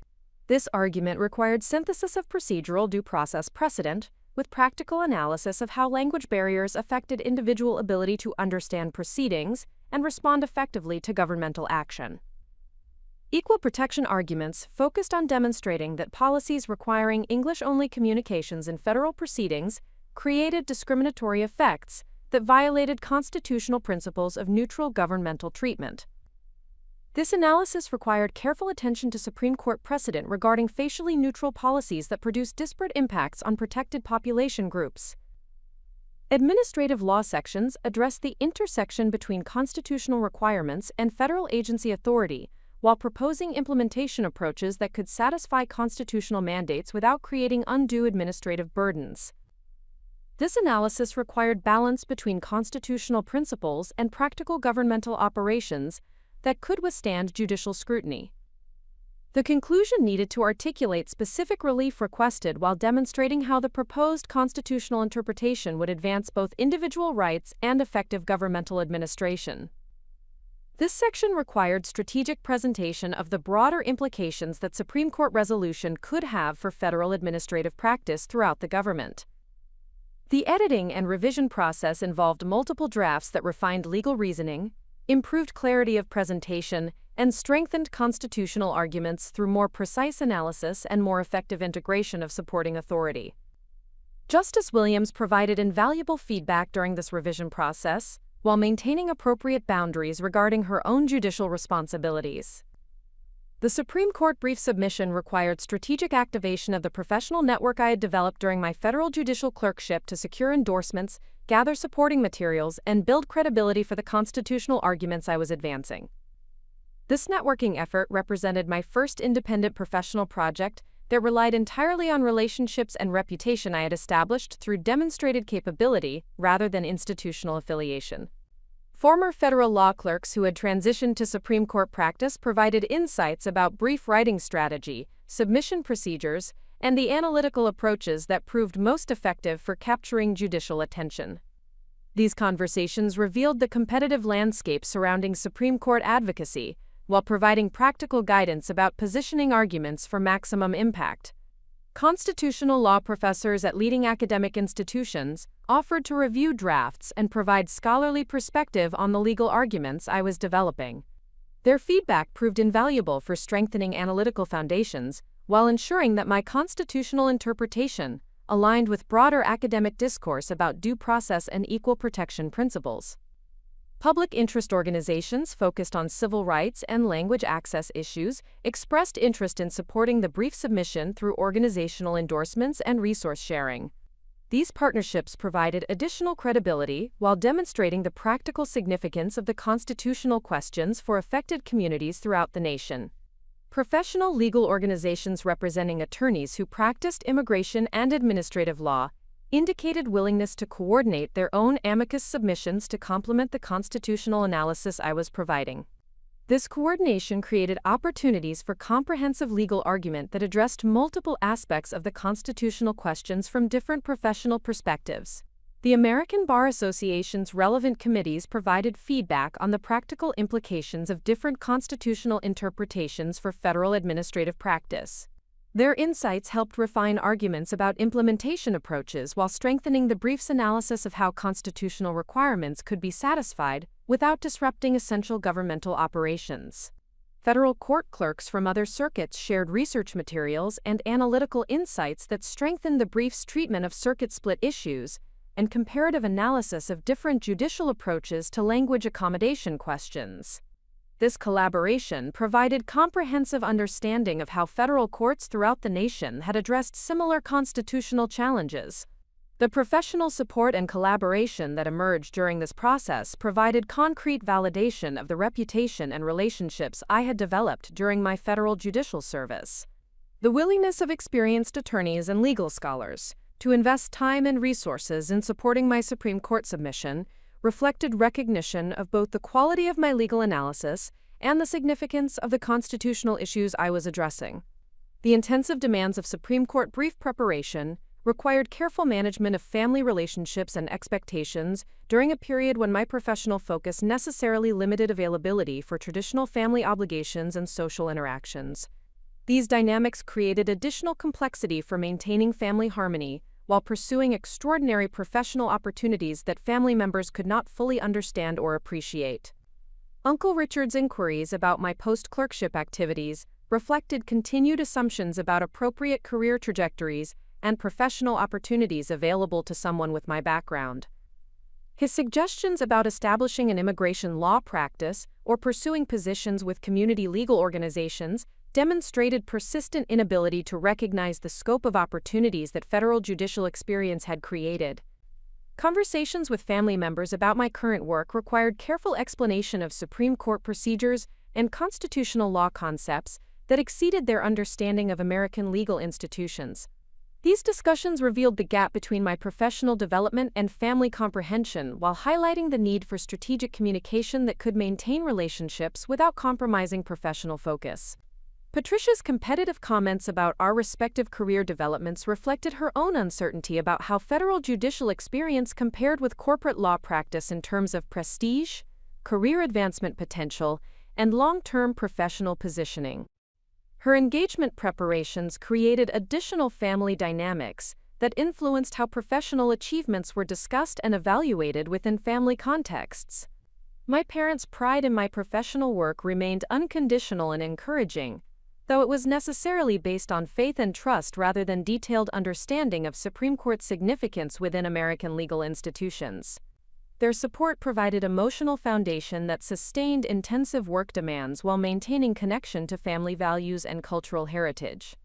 The time demands associated with Supreme Court brief preparation required strategic management of family obligations and social expectations, during a period when professional focus necessarily took precedence over traditional family participation. This prioritization required diplomatic explanation and boundary maintenance that could preserve relationships while protecting project completion. Extended family members who learned about my Supreme Court work through family conversations expressed various reactions, ranging from amazement to skepticism, about whether someone with my background could successfully contribute to the nation's highest court. These responses reflected persistent assumptions about professional limitations while revealing the significance of the achievement I was pursuing. The contrast between family assumptions about my capabilities and the reality of Supreme Court opportunity created internal tension that required resolution through demonstrated achievement rather than defensive argument. This approach demanded confidence in professional judgment, combined with patience regarding family understanding and recognition. The Supreme Court brief submission process required meticulous attention to procedural requirements, formatting specifications, and filing deadlines that reflected the institutional formality and precision demanded by the nation's highest court. This administrative complexity represented the final stage of months of intensive research and writing, while creating the formal record that would subject my constitutional analysis to evaluation by Supreme Court justices and the broader legal community. The brief filing generated immediate interest within constitutional law communities that regularly monitored Supreme Court dockets for significant cases and novel legal arguments. Legal scholars and practitioners who specialized in due process and equal protection analysis noted the fresh perspective and comprehensive treatment of circuit-split issues that my submission provided. Professional legal publications covering Supreme Court practice reported on the brief submission, while highlighting the significance of having a recent federal law clerk contribute independently to constitutional discourse at the Supreme Court level. These publications recognized both the quality of legal analysis and the unusual achievement of independent Supreme Court participation so early in a legal career. Academic constitutional law professors incorporated the brief into class discussions and scholarly analysis of pending Supreme Court cases. Their attention provided additional validation of the legal reasoning while demonstrating the contribution that my constitutional analysis was making to broader academic discourse about language rights and administrative due process. Public interest organizations focused on language access and civil rights issues promoted the brief submission through their professional networks and community outreach efforts. Their support demonstrated the practical significance of the constitutional questions while building visibility for the legal arguments among affected communities and advocacy organizations. Federal court clerks throughout the country noted the brief submission as an example of how judicial clerkship experience could support independent constitutional advocacy and professional development. Their recognition reflected understanding of both the analytical capabilities required and the professional courage necessary for independent Supreme Court participation. The Supreme Court's acknowledgement of the brief submission and its inclusion in official case materials provided formal validation that my constitutional analysis met institutional standards while contributing meaningfully to the legal questions under consideration. This recognition represented achievement at the highest level of American legal institutions. Media coverage of Supreme Court cases began referencing arguments from my brief when discussing the constitutional issues involved in the language accommodation debate. This attention provided public recognition for the legal reasoning, while demonstrating the broader impact that constitutional advocacy could have on public discourse about governmental policies affecting linguistic minorities. The Supreme Court brief submission catalyzed recognition within legal communities that accelerated career opportunities and professional positioning beyond what I could have achieved through traditional practice development or institutional advancement. This recognition reflected both the quality of constitutional analysis and the strategic significance of independent contribution to Supreme Court constitutional discourse. Leading law firms specializing in appellate practice and constitutional litigation initiated contact about potential associate positions that would utilize the specialized expertise and Supreme Court experience that my brief submission demonstrated. These opportunities represented immediate access to sophisticated legal practice without traditional entry-level requirements or extended training periods. Public interest organizations focused on constitutional advocacy and civil rights litigation offered positions that would allow continued work on language access and due process issues while providing platforms for broader constitutional advocacy. These opportunities aligned with both professional interests and personal values, while offering career paths that combined legal excellence with social impact. Academic institutions expressed interest in visiting lecturer positions and adjunct faculty opportunities that would allow sharing of Supreme Court experience and constitutional expertise with law students. These academic opportunities provided additional career options while contributing to legal education and constitutional scholarship. Government agencies and departments requiring constitutional law expertise indicated interest in senior attorney positions that would utilize Supreme Court experience and specialized knowledge of administrative due process issues. These opportunities provided pathways for influencing legal policy development while serving broader public interests. Professional speaking engagements at Bar Association conferences and continuing legal education programs created additional opportunities for sharing constitutional expertise while building recognition within legal communities focused on federal court practice and constitutional advocacy.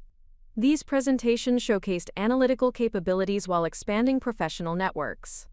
Legal scholarship opportunities emerged through invitations to contribute to law reviews and constitutional law publications, interested in articles based on the research and analysis that supported the Supreme Court brief submission. These publications provided platforms for continued contribution to constitutional discourse while establishing academic credibility.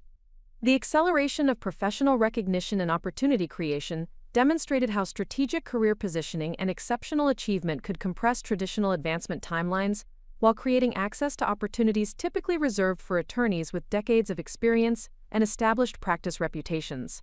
The success of my Supreme Court brief submission created professional positioning that fundamentally altered career trajectories and opportunity landscapes in ways that would soon surprise family members who continued to base expectations on outdated assumptions about my capabilities and appropriate professional boundaries. This achievement represented validation of strategic career development while providing foundation for continued advancement at the highest levels of legal practice. The constitutional expertise demonstrated through Supreme Court contribution established specialized credentials that differentiated my professional profile from other recent law school graduates, while creating market positioning that commanded attention from elite legal employers and sophisticated clients requiring constitutional advocacy capabilities. Professional relationships developed through the brief submission process provided access to networks of Supreme Court practitioners, constitutional law scholars, and appellate advocates who could support future career advancement while offering collaboration opportunities on complex federal cases requiring specialized expertise and proven analytical capabilities. The reputation established through independent Supreme Court participation created credibility that would support client development and professional advancement regardless of specific career path selection. This credibility provided security and flexibility for pursuing opportunities that aligned with personal values and professional objectives, without requiring compromise regarding institutional affiliation or practice area specialization. Justice Williams' recognition of my achievement and her willingness to provide enhanced professional references reflected validation from the highest levels of federal judicial service. Her endorsement carried weight throughout legal institutions while providing access to opportunities that would not be available through traditional career development approaches. Academic recognition from constitutional law scholars and legal education institutions provided additional career options while establishing scholarly credentials that could support future publication and research opportunities. This academic positioning created alternatives to traditional practice while maintaining connection to constitutional discourse and legal education. The financial opportunities associated with elite legal practice or specialized constitutional advocacy provided economic security that exceeded anything family members had imagined possible, while creating independence that would support strategic career decision-making based on professional objectives rather than external expectations or approval seeking. The contrast between family assumptions about my professional limitations and the reality of Supreme Court achievement and recognition created the foundation for a dramatic revelation that would permanently alter family dynamics and professional positioning within extended family relationships. The Supreme Court's unanimous decision in Martinez v. Department of Homeland Security represented vindication that exceeded my most optimistic expectations, while establishing constitutional precedent that would influence federal administrative practice for decades to come. The court adopted several key arguments from my amicus brief, incorporating my analysis of due process requirements and equal protection principles into binding constitutional doctrine that mandated meaningful language accommodation in federal administrative proceedings. Justice Roberts, writing for the court, specifically cited the constitutional framework I had developed for analyzing language accommodation requirements under the Due Process Clause. The opinion referenced my research regarding circuit court inconsistencies and adopted the analytical approach I had proposed for resolving conflicts between constitutional protections and administrative efficiency concerns. This direct incorporation of my legal reasoning into Supreme Court precedent represented achievement that established permanent contribution to American constitutional jurisprudence. The constitutional standard established by the court required federal agencies to provide meaningful language accommodation whenever administrative proceedings could result in significant deprivation of individual rights or interests. This standard adopted the functional approach I had advocated, focusing on practical impact rather than formal procedural categories when determining constitutional requirements for language access in governmental proceedings. Professional legal publications covering Supreme Court practice highlighted the significance of having constitutional arguments from an independent amicus brief incorporated into binding precedent.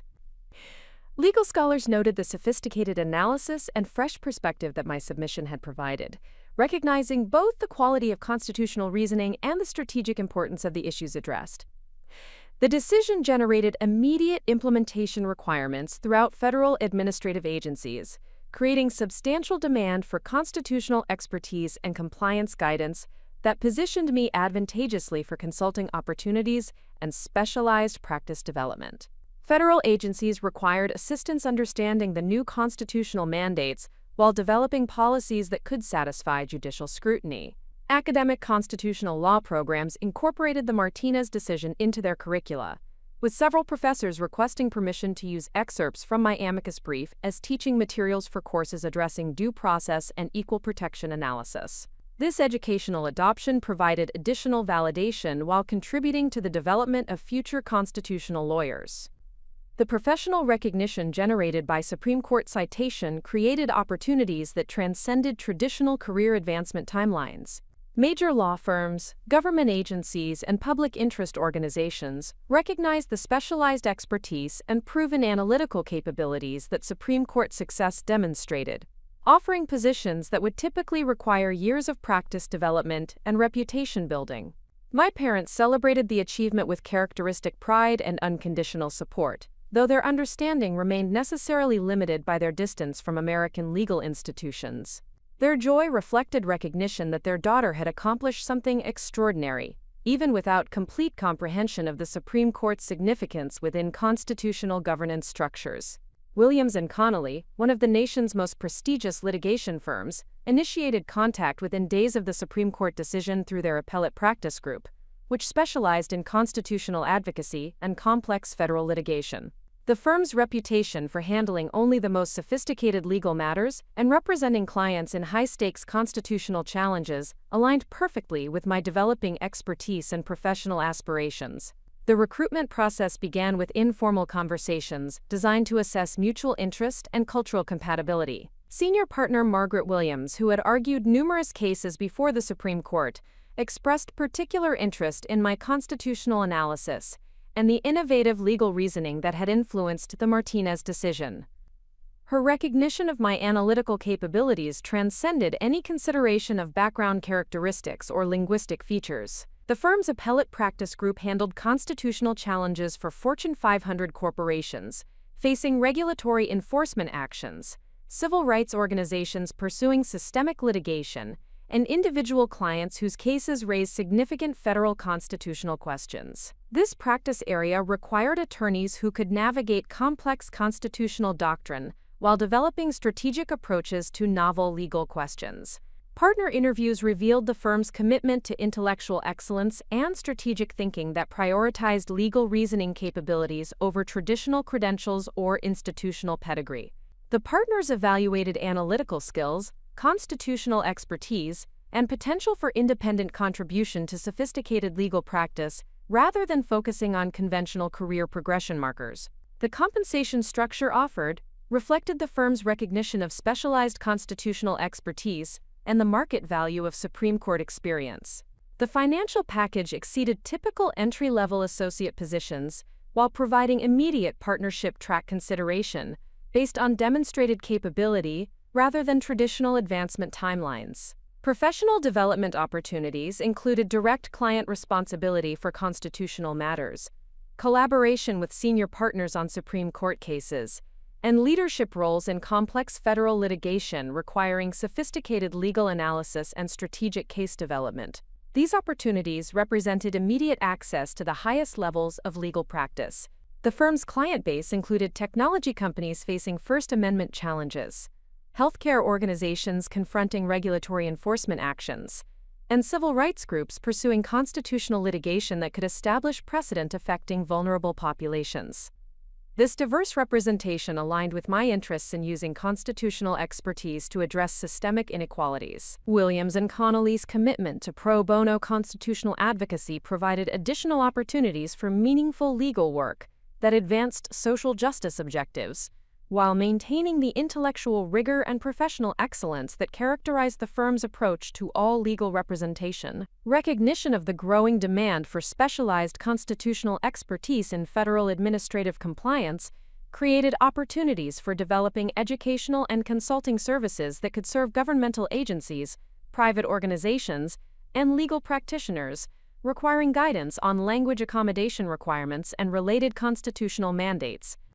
The Constitutional Law Institute emerged from collaborations with legal scholars, federal court practitioners, and public policy experts who recognized the need for comprehensive training programs addressing constitutional compliance in diverse institutional contexts. This initiative represented entrepreneurial application of specialized expertise while serving broader educational and public service objectives.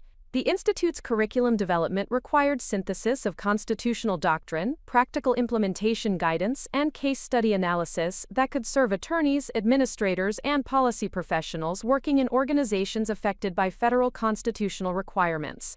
This educational content demanded translation of complex legal concepts into accessible professional training materials.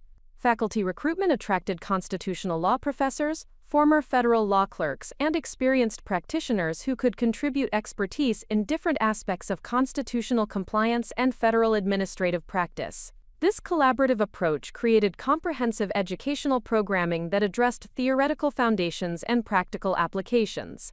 Professional partnerships with bar associations, continuing legal education providers, and governmental training organizations created distribution channels for constitutional compliance education, while building recognition for the Institute's expertise and educational effectiveness.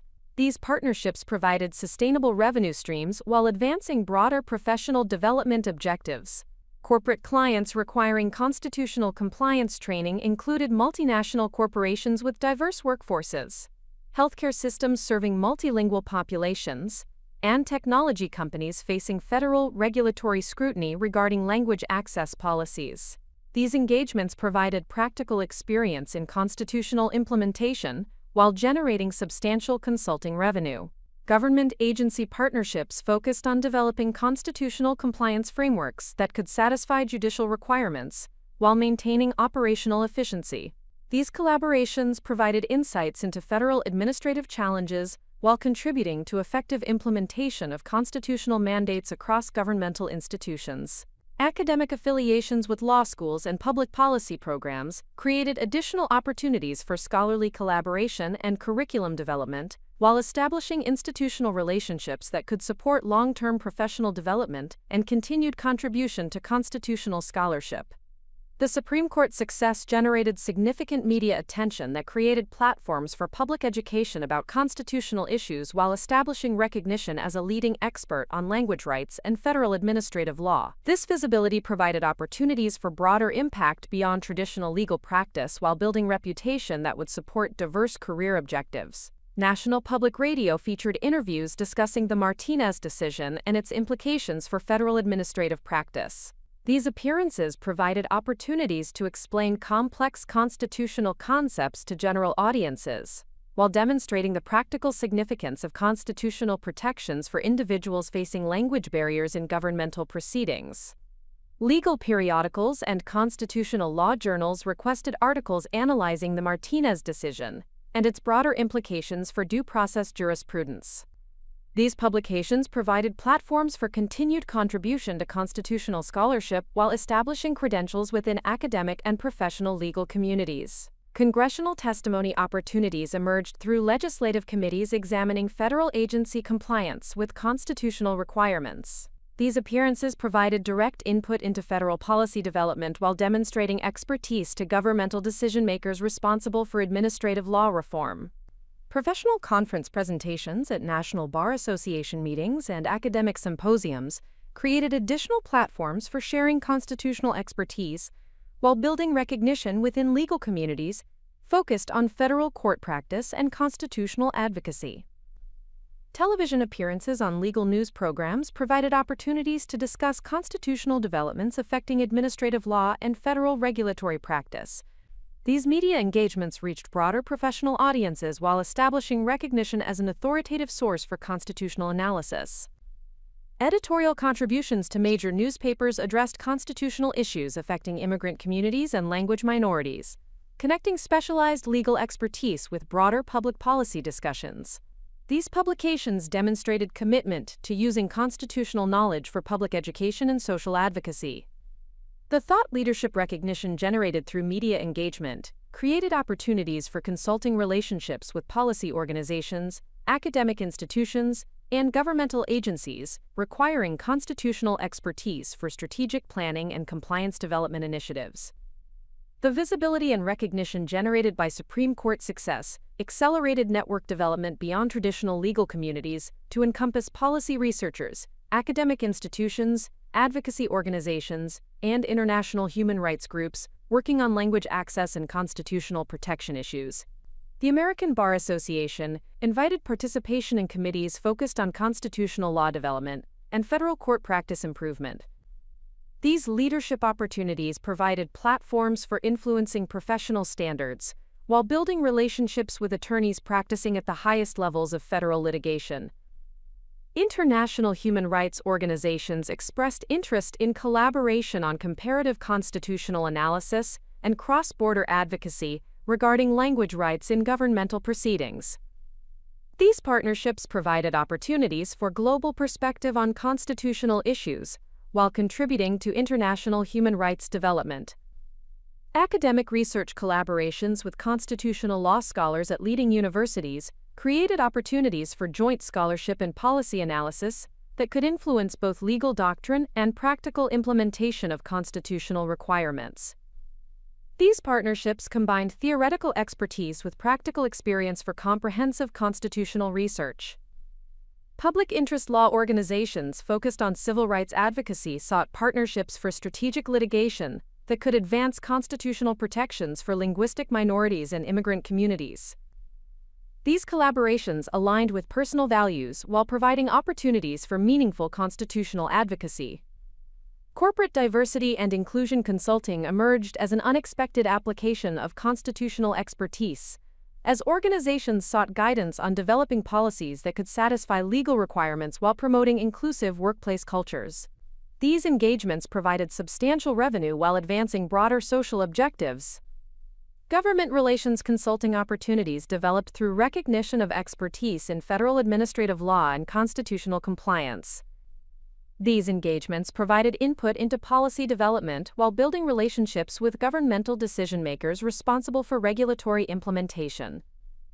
The strategic partnership development created comprehensive professional positioning that could support diverse career objectives while maintaining focus on constitutional expertise and meaningful contribution to legal and policy development that advanced social justice and individual rights protection. The combination of elite law firm compensation, constitutional consulting revenue, and speaking engagement fees created financial security that exceeded any expectations my family had held regarding potential career outcomes.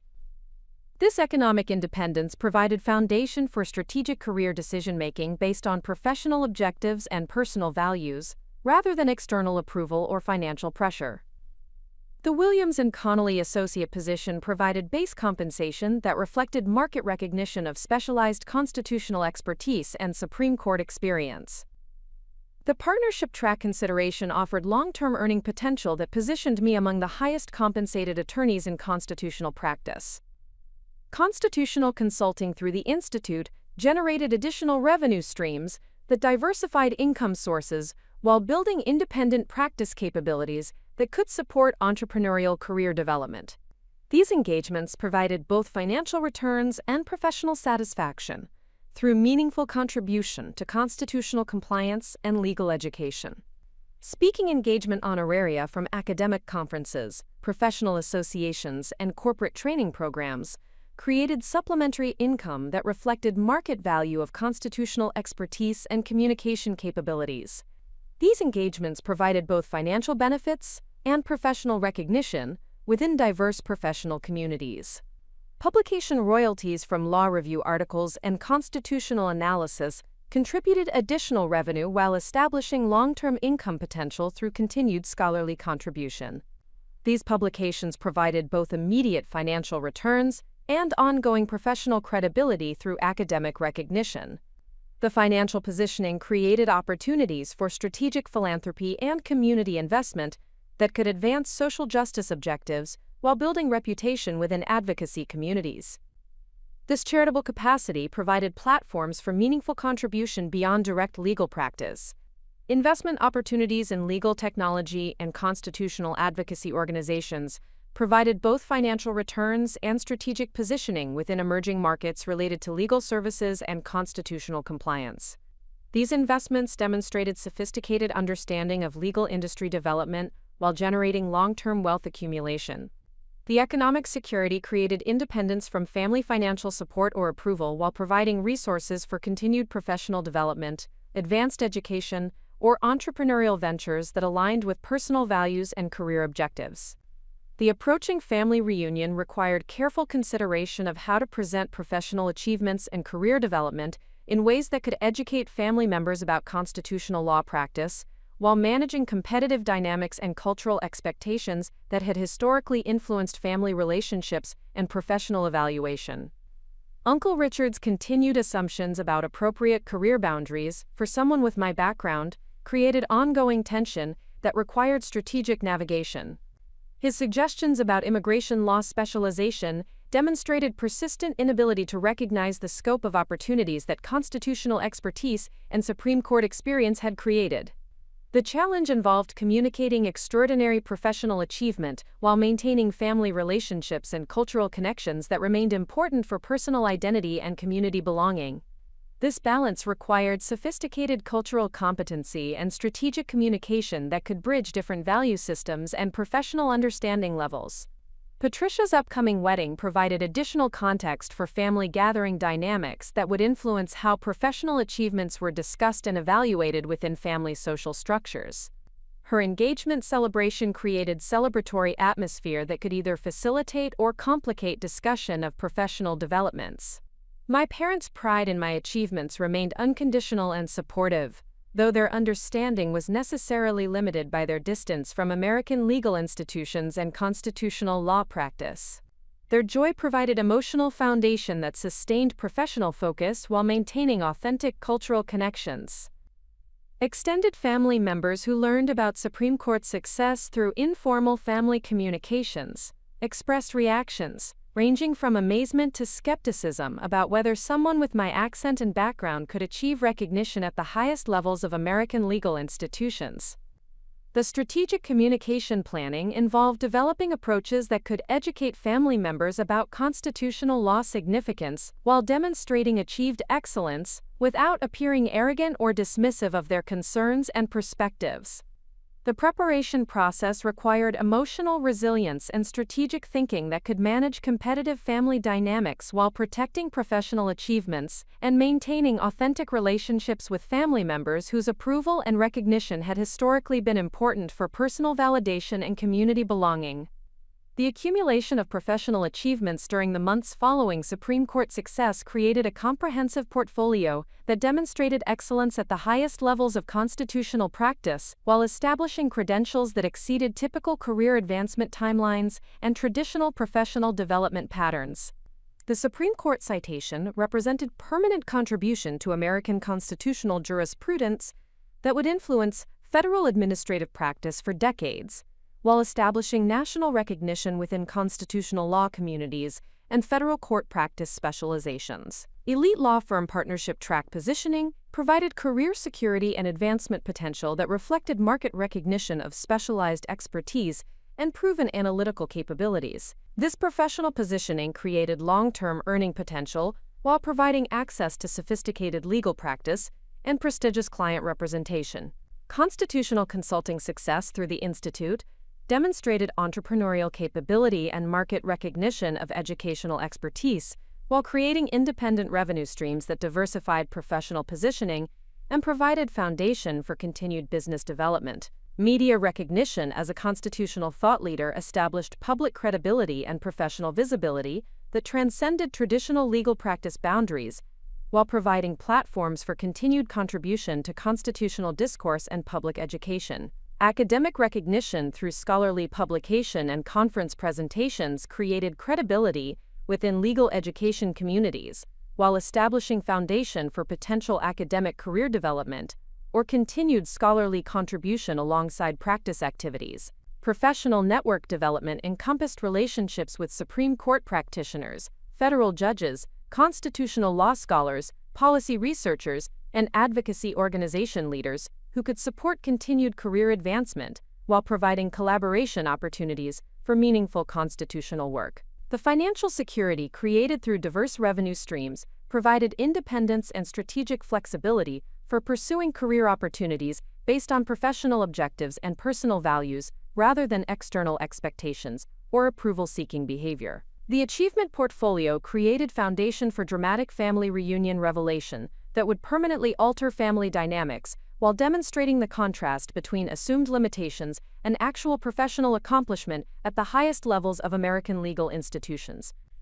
The Harvard Law Review extended an unprecedented invitation for me to author the lead article for their Constitutional Law Symposium issue, focusing on the implications of the Martinez decision for federal administrative practice and due process jurisprudence. This opportunity represented the pinnacle of academic legal recognition, as the Harvard Law Review maintained the most selective publication standards in American legal scholarship and rarely invited contributions from attorneys with fewer than 10 years of specialized practice experience. The article proposal required comprehensive analysis of how the Supreme Court's adoption of my constitutional framework would influence federal administrative law development, procedural due process applications, and equal protection doctrine in governmental settings involving linguistic diversity.